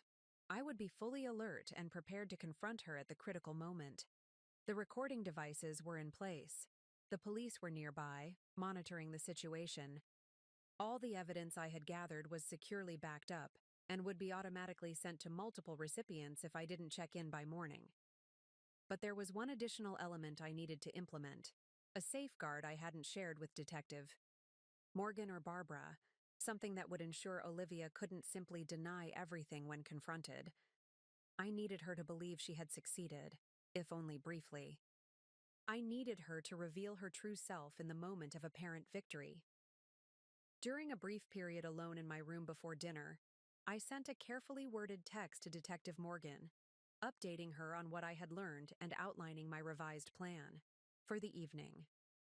Her response was immediate and emphatic. "Too risky. We should move in now." I understood her concern, but I also knew that a premature intervention might not provide the definitive evidence we needed. I texted back, "Trust me, I can handle this. Be ready at my signal, not before." After a moment's hesitation, she replied simply, "Be careful. Signal at first sign of danger." With dinner approaching, I made my final preparations. I switched on all recording devices, confirming they were functioning properly. I positioned the emergency signal device within easy reach in my cardigan pocket. I reviewed the layout of the cottage one more time, mentally rehearsing how I would respond to various scenarios. As I prepared to go downstairs, I paused before the bedroom mirror, studying my reflection. The woman looking back at me was not the trusting grandmother who had spent decades making excuses for Olivia's behavior. She was someone stronger, clearer-eyed, determined to face the truth no matter how painful. "You can do this," I told my reflection quietly. "For yourself. For justice. For the girl she might have been." Then I straightened my shoulders, arranged my features into an expression of mild contentment, and went down to dinner with the granddaughter who planned to kill me before morning. Dinner was a performance worthy of professional actors, all three of us playing our assigned roles with convincing precision. Marcus served roasted chicken with vegetables, a hearty, homey meal designed to create an atmosphere of comfortable normality. Olivia poured wine, insisting I have just a small glass. "To help you sleep." I accepted, but managed to consume only a few token sips when she wasn't watching. The conversation remained superficially pleasant, touching on neighborhood gossip, upcoming holidays, and innocuous memories of past family gatherings. Yet, beneath this veneer of normalcy, currents of tension flowed. Marcus avoided extended eye contact, focusing intently on his food. Olivia maintained her solicitous granddaughter act, but I caught the occasional glance between her and Marcus, quick, loaded exchanges that confirmed their shared secret. "Remember that Christmas when Grandpa Harold dressed as Santa?" Olivia asked, her voice warm with false nostalgia. "You were so surprised when he came down the chimney." I smiled at the fabricated memory. Harold had never once dressed as Santa, and our house didn't even have a functional chimney. It was a small but telling slip, Olivia creating a shared history that had never existed, perhaps to ease her own conscience about what she planned to do. Yes, I lied in return. Harold always did love Christmas. That much at least was true. My husband had delighted in the holidays, particularly after Olivia came to live with us. I wondered briefly what he would think of her now, of what she had become. The thought brought a genuine sadness that I didn't need to hide. As the meal progressed, I began a subtle performance of my own. I allowed my hand to tremble slightly when lifting my water glass. I paused occasionally mid-sentence, as if losing my train of thought. I rubbed my temples once or twice, suggesting the onset of a headache. Olivia noticed immediately, her attention sharpening. "Are you feeling all right, Grandma? You look tired." "Just a little headache," I admitted. "Nothing serious." "You should take something for that," she suggested promptly. "I have some pain relievers upstairs." "I brought my own medications," I said. "But thank you, dear." After dinner, Marcus built a fire in the stone fireplace while Olivia prepared coffee and dessert. A rich chocolate cake that I complimented but barely tasted. We sat in the living room, the flames casting dancing shadows across the wood-paneled walls, creating an atmosphere that would have been cozy under different circumstances. "This reminds me of those camping trips we used to take," I said, deliberately introducing another false memory. "Remember roasting marshmallows by the lake? We had never gone camping together, not once. Olivia had always refused, claiming she hated insects and sleeping outdoors. But she nodded enthusiastically, building on the fictional reminiscence. "Those were the best trips," she agreed. "You taught me how to fish on one of those vacations." Marcus glanced between us, a slight frown creasing his forehead. Perhaps he knew enough about Olivia's actual childhood to recognize the fabrication, or perhaps he was simply uncomfortable with the web of lies surrounding the evening. By 9 o'clock, I had established the foundation for what would come next. Through careful physical cues and deliberate verbal slips, I had created the impression of someone increasingly fatigued, slightly confused, and ready for rest. The stage was set for the next phase of both our plans. "I think I'll turn in early," I announced, stifling a manufactured yawn. "It's been a long day." Olivia immediately stood. "Let me help you upstairs." "I can manage," I assured her, but allowed her to take my arm as we ascended the narrow staircase. Her grip was firm, supportive, and perfectly positioned to control my movement if necessary. I noted how she carefully assessed each step, perhaps already imagining how my accident would occur. In my bedroom, Olivia hovered as I retrieved my toiletry bag. "Do you need anything before bed? Water? Tea?" "Just water, please," I said, watching as she filled a glass from the bathroom tap. She set it on the bedside table, next to the lamp. "Don't forget your medications," she reminded me, her voice gentle, but insistent. I nodded, opening my pill organizer and pretending to remove several tablets. "I'll take them right after I change." Olivia's eyes flicked to the bedside drawer where the doctored sleeping pills waited. "I noticed you seem to be having trouble sleeping lately. I put some over-the-counter sleep aids in the drawer there, if you need them." "How thoughtful," I murmured. "I might try one." She lingered, clearly reluctant to leave until she saw me take the pills. I needed her gone, if only briefly, to prepare for what came next. "Could you check if I left my reading glasses downstairs?" I asked. "I thought they were in my purse, but I can't seem to find them." "Of course," she agreed, heading for the door. "I'll be right back." The moment she left, I moved quickly and purposefully. I removed the doctored pills from the drawer, replaced them with identical-looking but harmless vitamins from my toiletry bag, then returned the bottle to its original position. I checked the recording devices one final time, confirming they were still functioning. I positioned the emergency signal in my pocket, where I could access it instantly if needed. Most importantly, I sent a brief text to Detective Morgan. Proceeding. As planned. Expect developments within 2-3 hours. Her response was immediate. Officers in position. Signal at first sign of trouble. I had just slipped my phone under the pillow when Olivia returned, my reading glasses in hand. Found them on the coffee table, she said. Thank you, dear. I accepted the glasses, setting them beside the water glass. Olivia gestured to the bedside drawer. Don't forget those sleep aids if you need them. One should be enough to help you drift off. I'll probably take one, I agreed. Now you should get some rest yourself. We have that hike planned for tomorrow. She nodded, then surprised me by leaning down to kiss my cheek. A gesture so reminiscent of the little girl she had once been that it sent a sharp pang through my heart. Good night, Grandma. Sleep well. Good night, Olivia. After she left, I changed into night clothes, performed my usual bedtime routine, and turned off the main light, leaving only the bedside lamp illuminating the room. Then I waited, sitting on the edge of the bed, fully alert despite my apparent preparations for sleep. I knew Olivia wouldn't make her move immediately. She would wait until she believed the drugged pills had taken effect, until the house was quiet and still.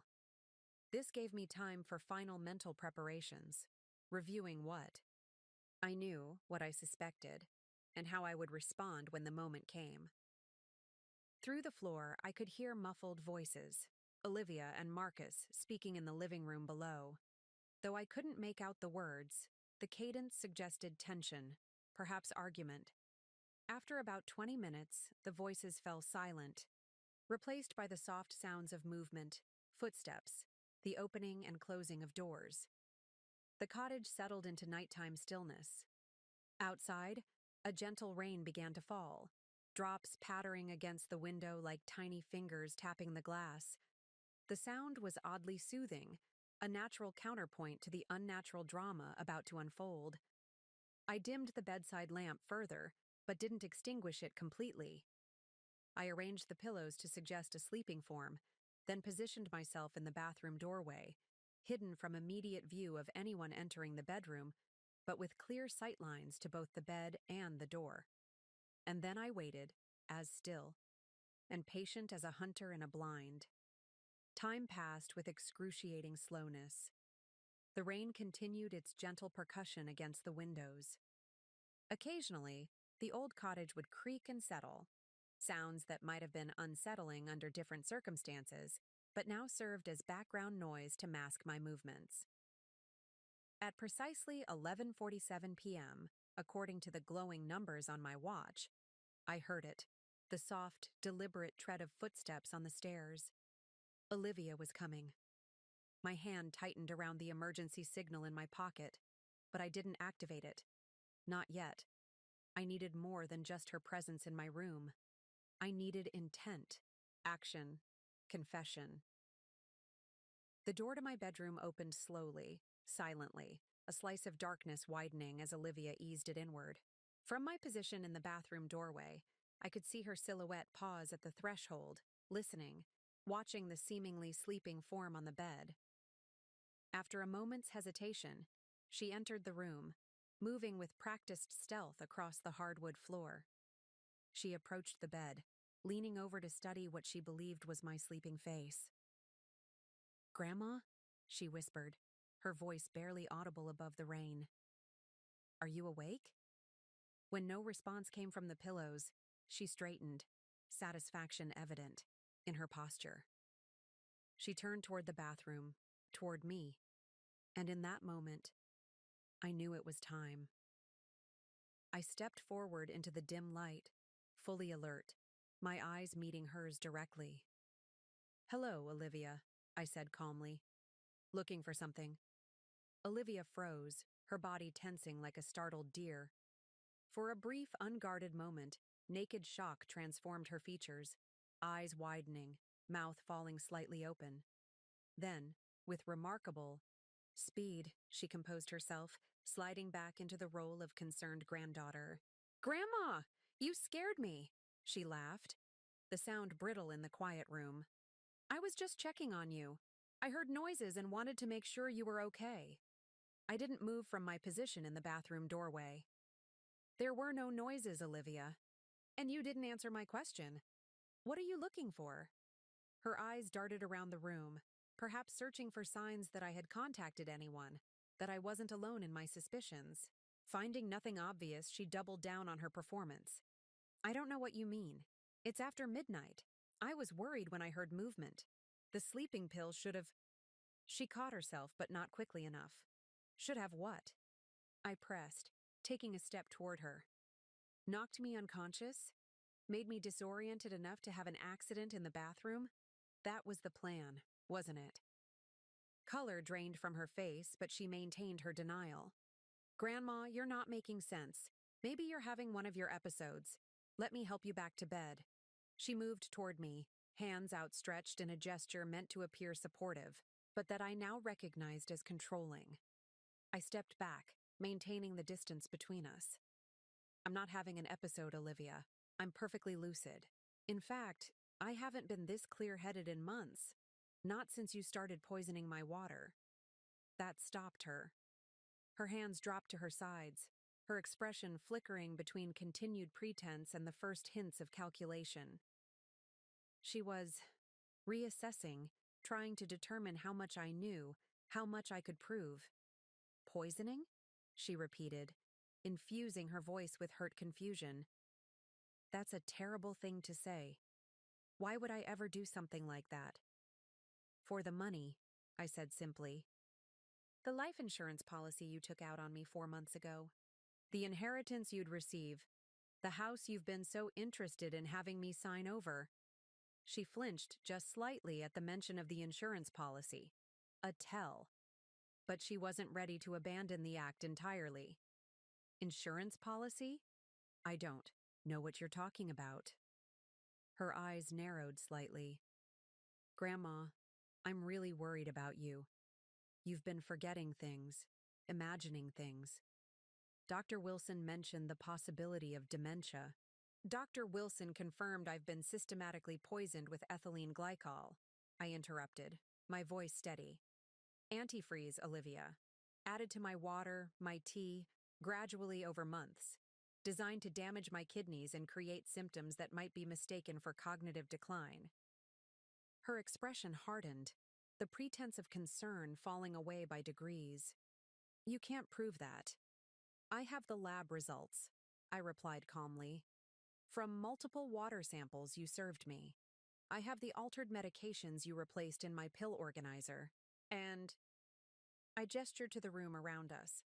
I have recordings of you and Marcus discussing your plans to stage my accident here this weekend. Something shifted in her eyes then. A coldness. A calculation that reminded me of a predator reassessing its approach. No one would believe you, she said, her voice dropping to a near whisper. A confused old woman with possible dementia making wild accusations against her devoted granddaughter? Who raised her when her mother abandoned her? Who has been caring for her as she ages? She smiled thinly. It would sound like paranoid delusions. Perhaps, I acknowledged, if it were just my word against yours. But it isn't. I reached slowly into my pocket and withdrew my phone, holding it where she could see the screen.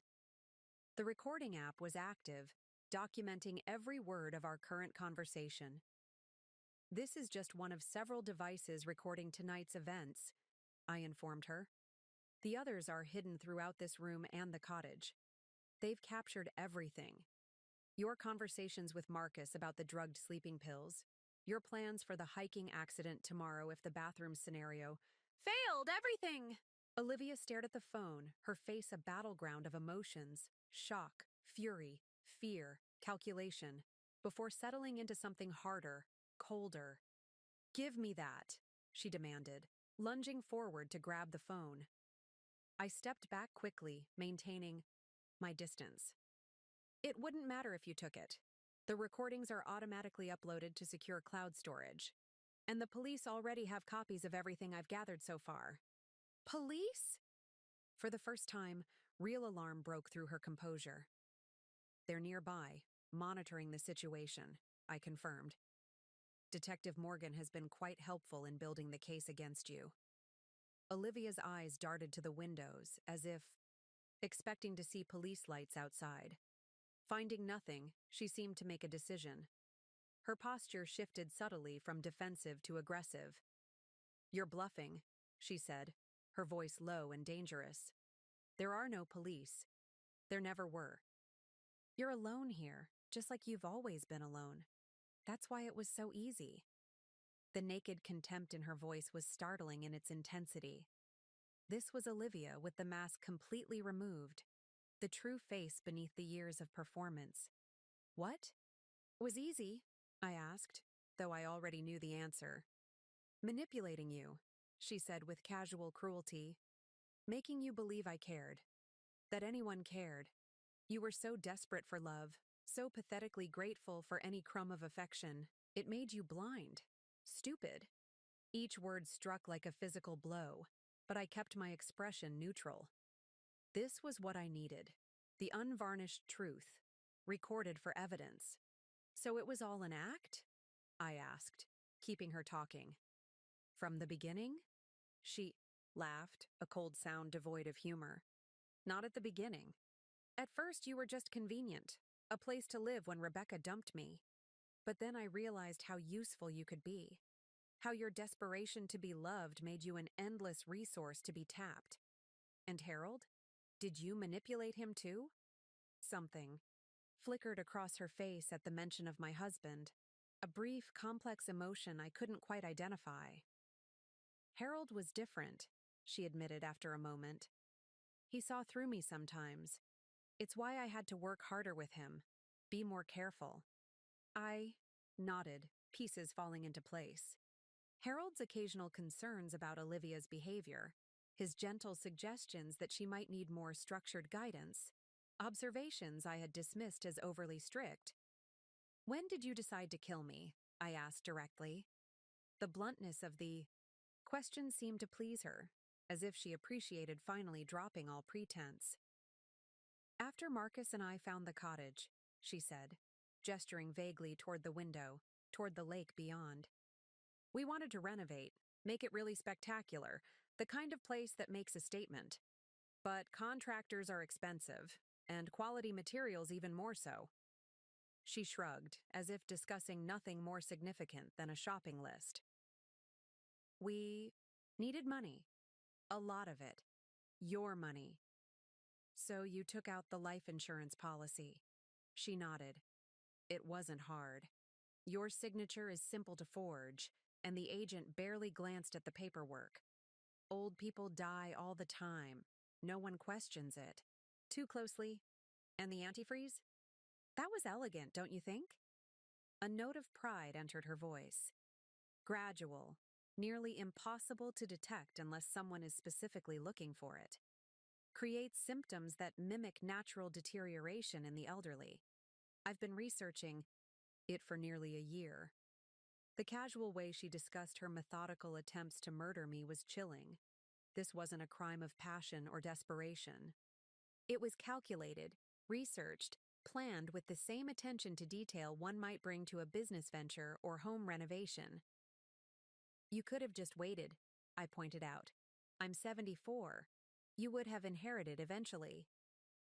Olivia rolled, her eyes, impatient with what she clearly considered a naive suggestion.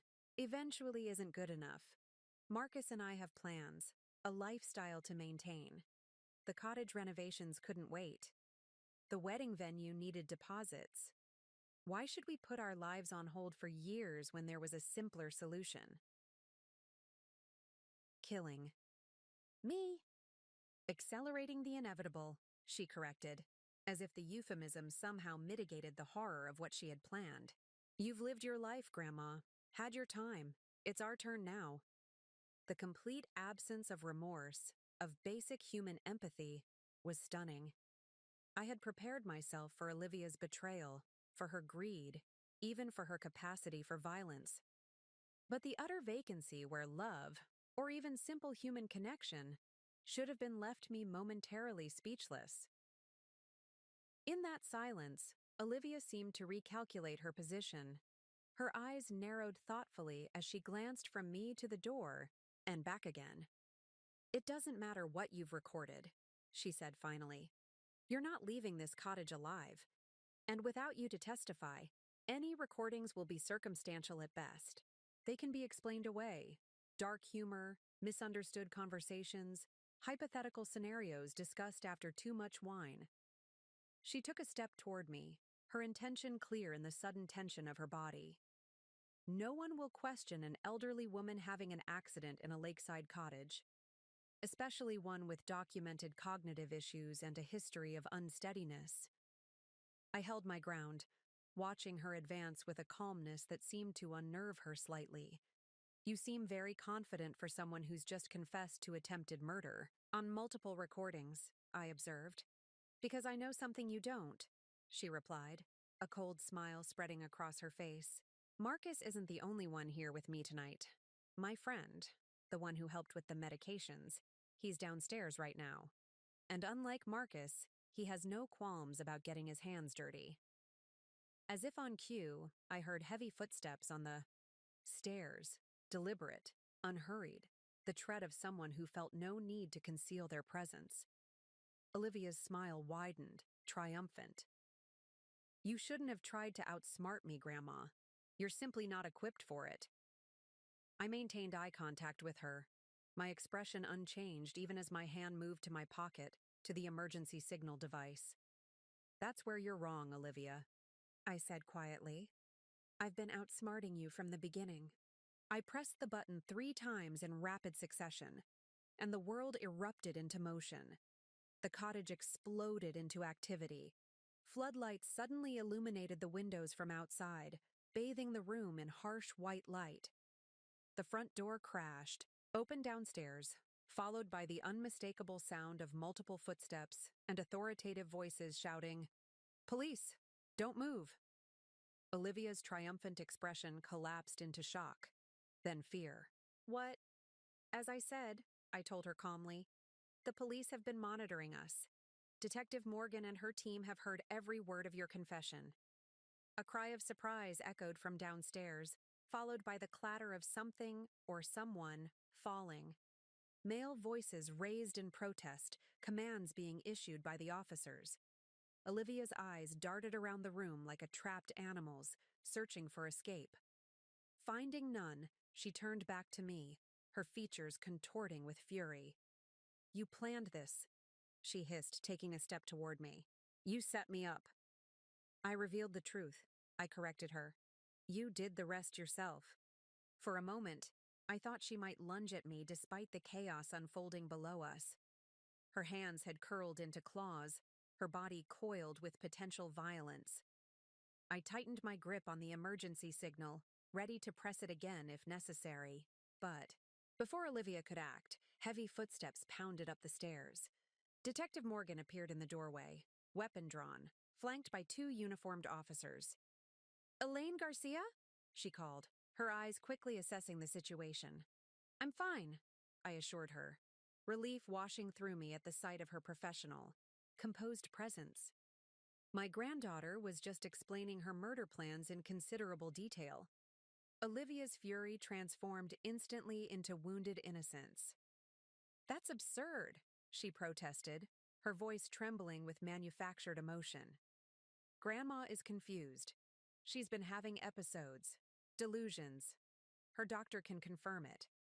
Detective Morgan's expression remained impassive. "Ms. Dawson, we've been monitoring this cottage for hours. We have audio recordings of your entire conversation, as well as your earlier discussions with Mr. Hargrove about drugging your grandmother." "That's not," Olivia began, but the detective cut her off. "We also have evidence of the ethylene glycol, poisoning from Ms. Garcia's medical tests, the tampered medication in your possession, and documentation of the fraudulently obtained life insurance policy." Each piece of evidence landed like a physical blow, causing Olivia to flinch slightly. But she wasn't ready to surrender just yet. "This is all a misunderstanding," she insisted, her tone shifting to something softer, more reasonable. "Grandma has been struggling with paranoia. We've been trying to help her, but she twists everything. Ask Marcus. He'll explain. Mr. Hargrove is currently being questioned downstairs, Detective Morgan informed her. As is your associate, Mr. Lawrence, who has an outstanding warrant for pharmaceutical theft in 2 counties. At the mention of her accomplice, something in Olivia's composure finally cracked. Her shoulders slumped slightly, the first sign of defeat. Olivia Dawson, Detective Morgan continued. You're under arrest for attempted murder, conspiracy to commit murder, fraud, and elder abuse. You have the right to remain silent. Anything you say can and will be used against you in a court of law. You have the right to an attorney. As the detective recited the Miranda rights, one of the uniformed officers moved forward with handcuffs. Olivia's gaze locked with mine as her hands were secured behind her back. A look of such pure hatred that it momentarily stole my breath. You'll regret this, she said, her voice low enough that perhaps only I could hear it. One day, when you're alone and forgotten in some nursing home, you'll wish you'd just taken the pills. I held her gaze steadily. I would rather die knowing the truth than live surrounded by beautiful lies, Olivia. Something flickered in her eyes, not remorse, but perhaps a grudging recognition that she had underestimated me. Then the officers led her away, her rigid back and raised chin displaying a pride that even arrest couldn't completely diminish. When she was gone, I sank onto the edge of the bed, suddenly aware of the tremendous strain the evening had placed on me. Detective Morgan approached, holstering her weapon. Are you all right, Ms. Garcia? She asked, genuine concern in her voice. I will be, I said, finding that I meant it. What about Marcus and the other man? Lawrence, was it? Both in custody. Mr. Hargrove is claiming he was coerced, that he didn't understand the full extent of the plan. Mr. Lawrence is more problematic. He has a history of providing illegally obtained prescription drugs. From their initial statements, it appears Ms. Dawson was the primary architect of the plot, but all 3 will face serious charges. I nodded, processing this information. Despite everything, I felt a pang of sadness for Marcus. Had he truly been manipulated by Olivia, drawn into a plot he didn't fully comprehend? Or was his apparent reluctance merely a performance designed to minimize his own culpability? I would likely never know for certain. We'll need your formal statement, Detective Morgan continued, but it can wait until morning if you prefer. We have officers securing the scene and collecting evidence. A female officer can stay with you if you'd like company. I think I'd prefer to be alone, actually, I said, somewhat surprised to discover this was true. After months of fear and vigilance, the sudden safety was almost disorienting. Though I wouldn't mind a ride home if that's possible. Of course. I can arrange for an officer to drive you back to town whenever you're ready. I glanced around the room, at the rumpled bed where I was supposed to have been drugged into vulnerability, at the bathroom where my accident would have occurred, at the windows beyond which the lake gleamed in the police floodlights, this place that had been intended as the setting for my death. I'm ready now, I decided. There's nothing for me here. While the detective made arrangements, I gathered my belongings, carefully retrieving all the recording devices I had placed throughout the room. The evidence they contained would be crucial in the coming legal proceedings, though Olivia's explicit confession had provided more than enough for an immediate arrest. Downstairs, the cottage had been transformed into an active crime scene. Evidence markers dotted the kitchen counter where my drugged water had been prepared. Officers photographed the pill bottle from my bedside table. In the living room, a man I didn't recognize, presumably Lawrence, sat handcuffed and scowling beside 2 uniformed officers. Marcus was nowhere to be seen, already transported to the station, I assumed. I felt a curious absence of emotion regarding him, neither anger nor pity, just a hollow acknowledgement of his role in what had nearly happened to me. As I was escorted to a waiting police car, I paused on the porch, turning to look back at the cottage.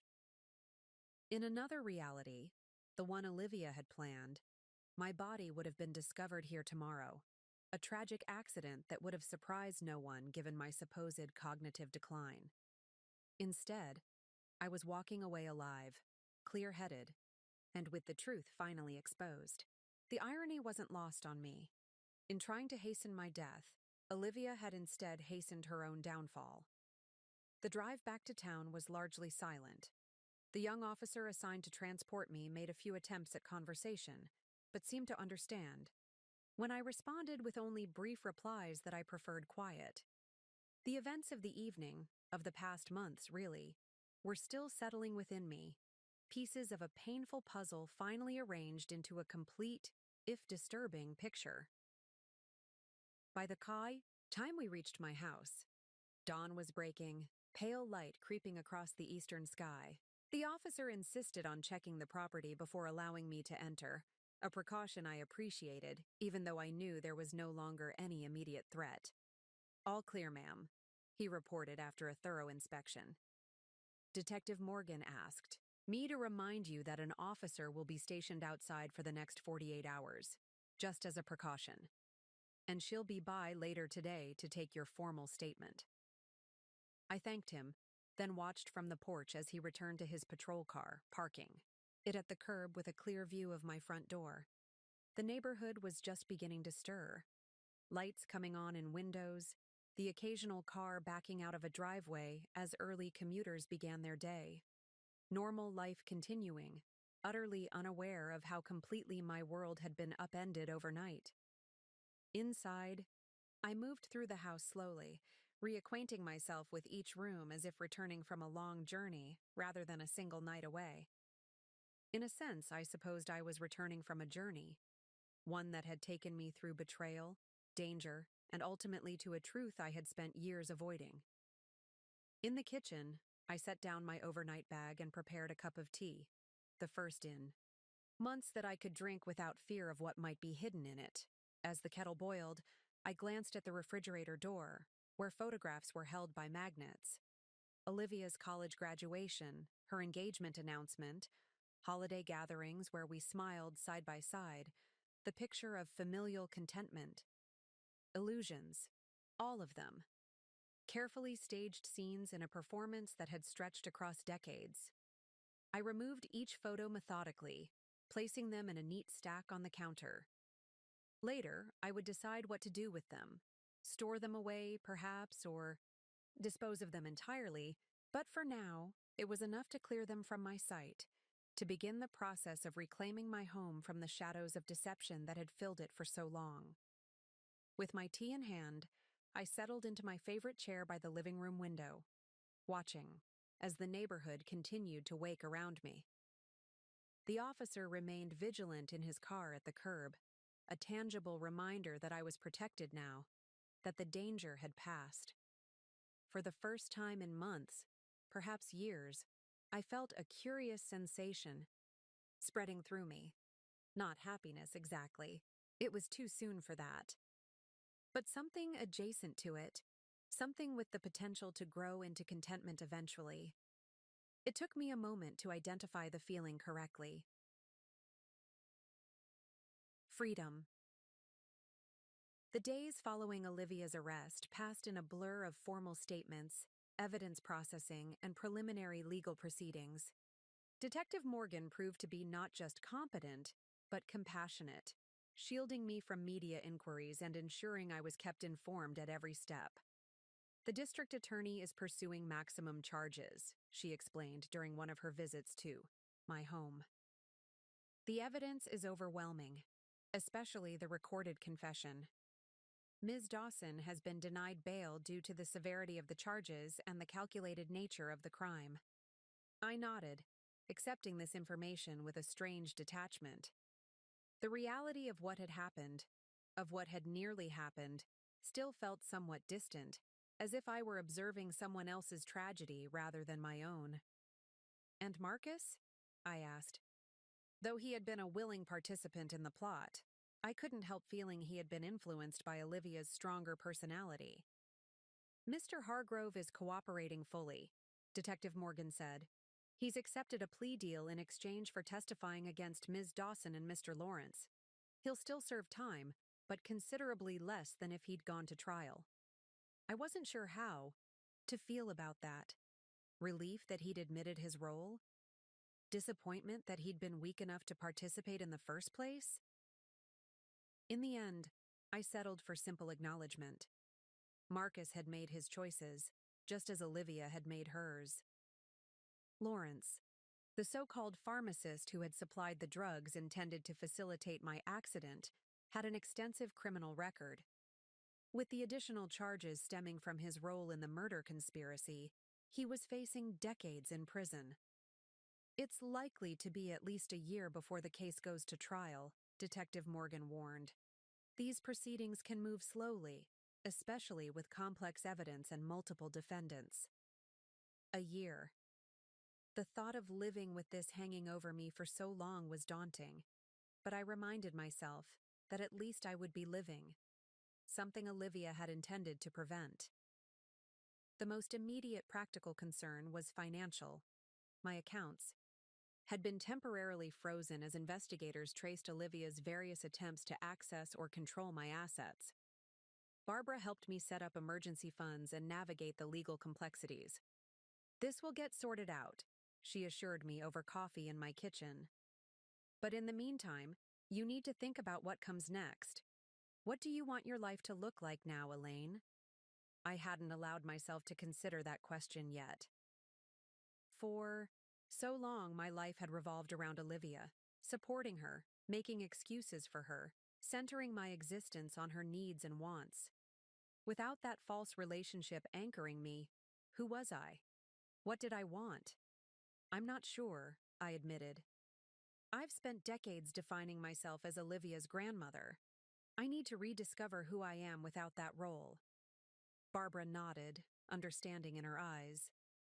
"That's a journey worth taking." The first step in that journey came unexpectedly.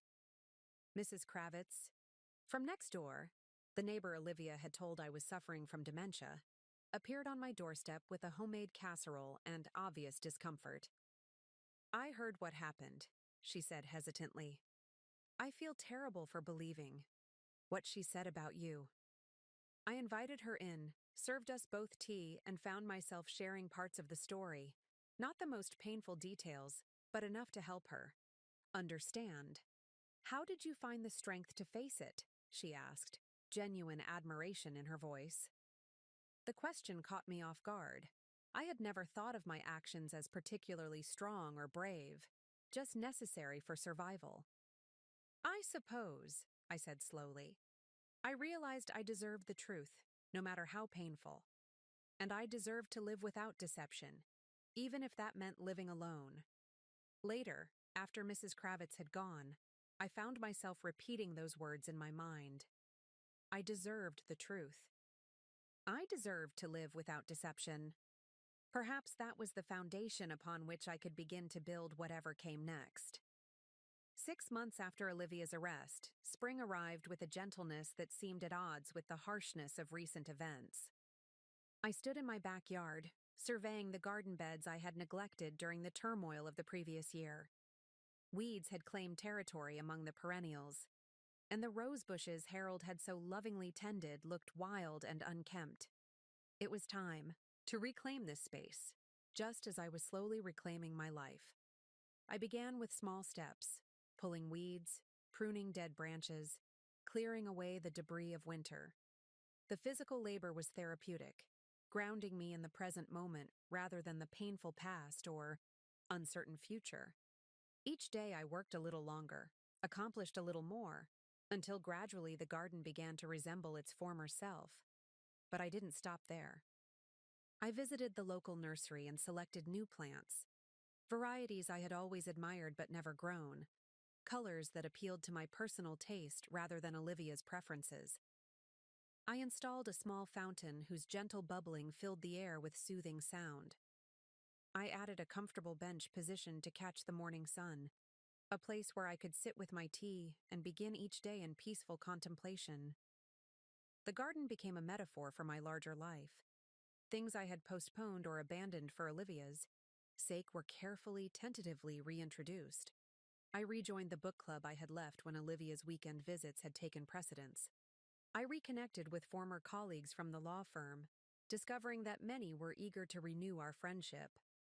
Most significantly, I enrolled in a watercolor painting class at the community center, something I had expressed interest in decades ago, only to have Olivia dismiss it as a waste of time when you could be helping with my college applications. My first attempts were awkward, hesitant, the results barely recognizable as the landscapes they were intended to represent. But the instructor was patient, and there was something profoundly liberating about creating purely for my own satisfaction, with no one to please but myself. "You're getting better," Barbara observed one afternoon, examining a small painting of my garden fountain that I had recently completed. "There's more confidence in the brushstrokes." "I'm enjoying the process," I admitted. "It's not about the result."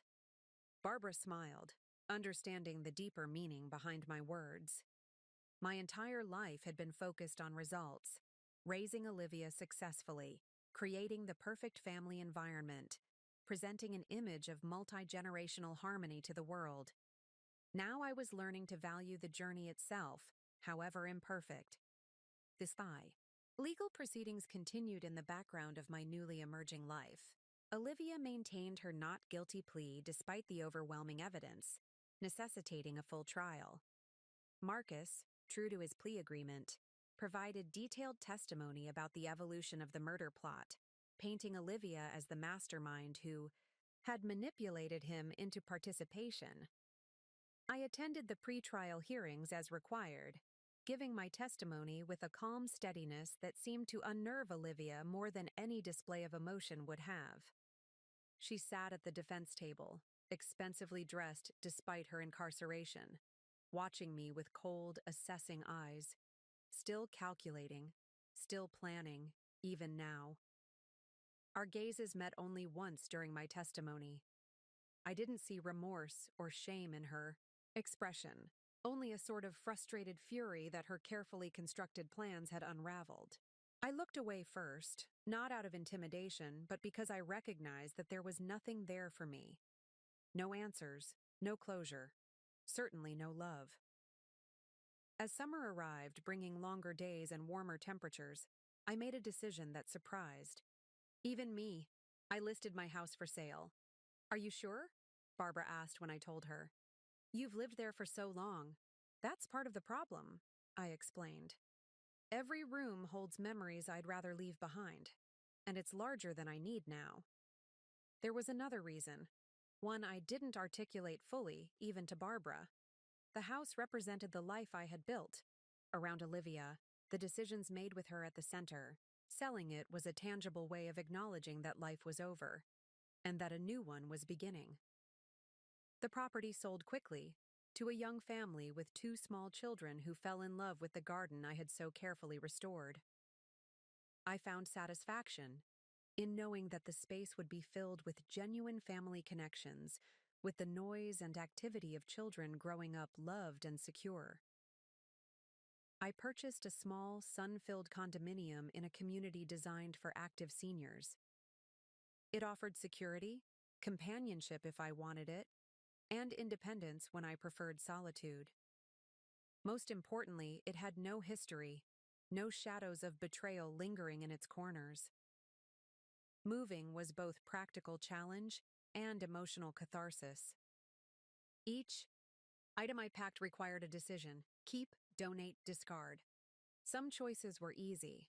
Harold's books, his collection of jazz records, the photographs of our early years together before Olivia entered our lives. Others were more difficult. Olivia's childhood artwork, her school awards, tangible reminders of the person I had believed she was or could become. In the end, I kept very little from those years.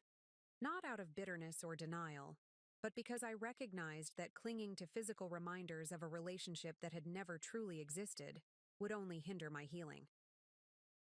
The day I moved into my new home coincided with notification from the district attorney that a trial date had finally been set. Olivia would face a jury 3 months hence, with every expectation that the evidence would result in conviction on all charges. I received this news with surprising equanimity. The outcome of the trial, while important for justice, no longer defined my daily existence. I had moved, literally and figuratively, to a place where Olivia's actions could not determine my happiness or security. That evening, I stood on the small balcony of my new home, watching the sunset paint the sky in shades of amber and rose. Inside, boxes remained to be unpacked, furniture to be arranged, walls to be decorated with my own modest watercolors rather than the carefully curated family photographs that had once defined my surroundings. There was work to be done, a space, to be transformed into a true reflection of myself rather than a shrine to family connections that had proven hollow. But I faced that work with something I hadn't expected to find again: anticipation. Even, perhaps, a quiet joy.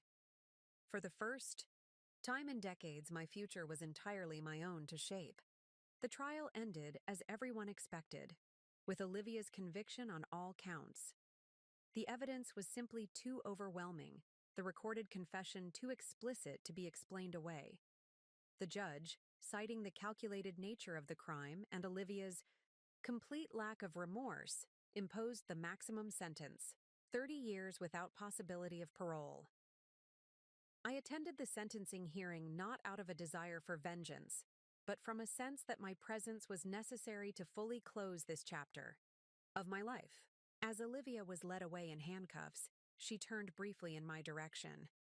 I expected hatred, perhaps a final threat or accusation. Instead, her expression was blank, almost indifferent, as if I were a stranger whose existence held no significance for her. Perhaps in her mind that was true. Perhaps I had never been more than a means to an end, a resource to be exploited and discarded. The realization no longer wounded me as it once would have. I had stopped defining my worth through Olivia's eyes. After the trial, there were journalists who wanted interviews, producers who suggested documentaries or true crime adaptations. I declined them all. My story was not entertainment, and my healing was not a public spectacle. Besides, the narrative they sought, the shocking betrayal, the dramatic confrontation, the satisfying justice, was only the surface of a much deeper, more complex truth. The truth was that Olivia's betrayal had forced me to confront uncomfortable realities about myself as well as her. In my desperate need to be needed, to be loved, I had ignored warning signs that would have been obvious to a more clear-eyed observer. I had enabled behaviors that should have been addressed, excused actions that deserved consequences, created an environment where manipulation was rewarded rather than confronted. This wasn't self-blame.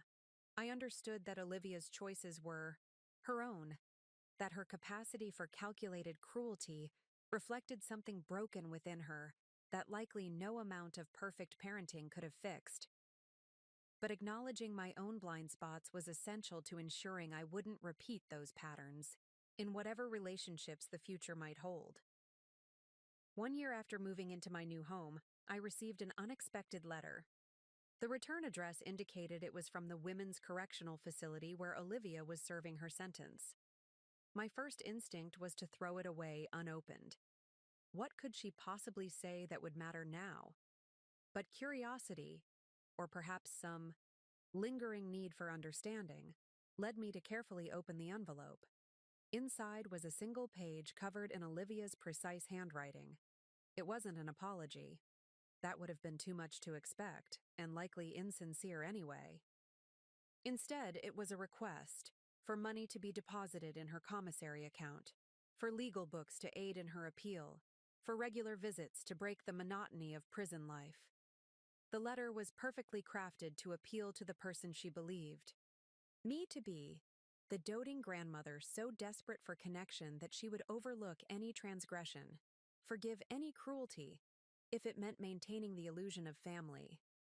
I read it twice, then placed it carefully in a folder with the other documentation from the case, not because I intended to respond or comply, but because it served as a reminder of how far I had come and how far I still needed to go in fully breaking free from the dysfunctional dynamics that had defined so much of my life.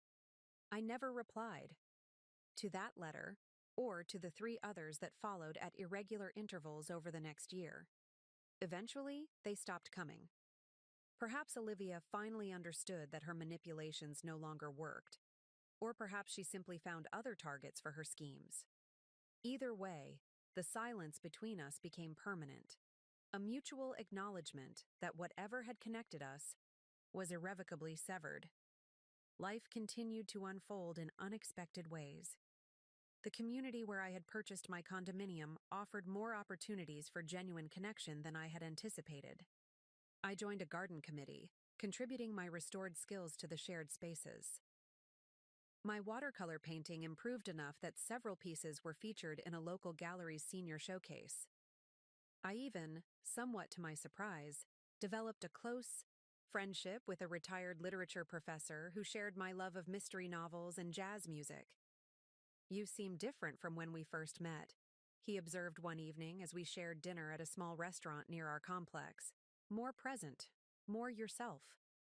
I considered his words carefully. "I spent most of my life being who others needed me to be," I said finally. "I'm still discovering who I actually am." He nodded, understanding without requiring the full story.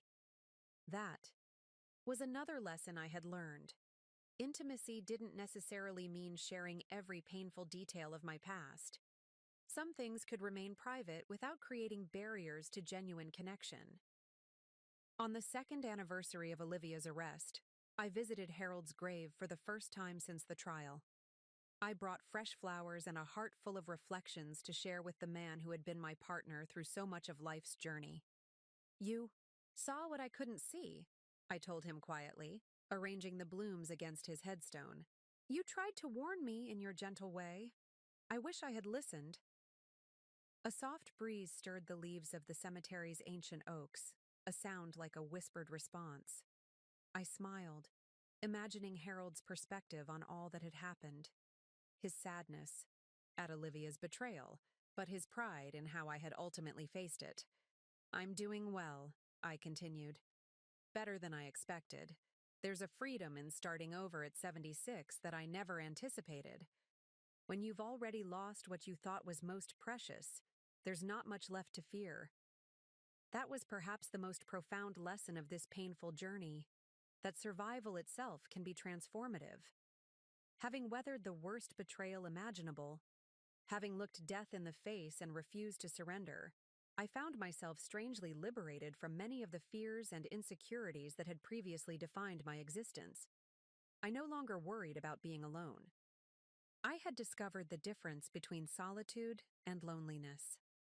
I no longer feared disapproval or rejection. I had learned that my worth was not determined by others' assessment. I no longer dreaded the unknown future. I had found that unexpected.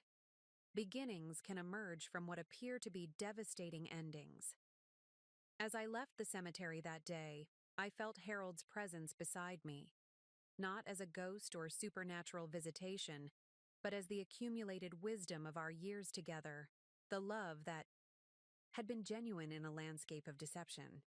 "The truth really does set you free," I murmured to myself, a confirmation rather than a revelation.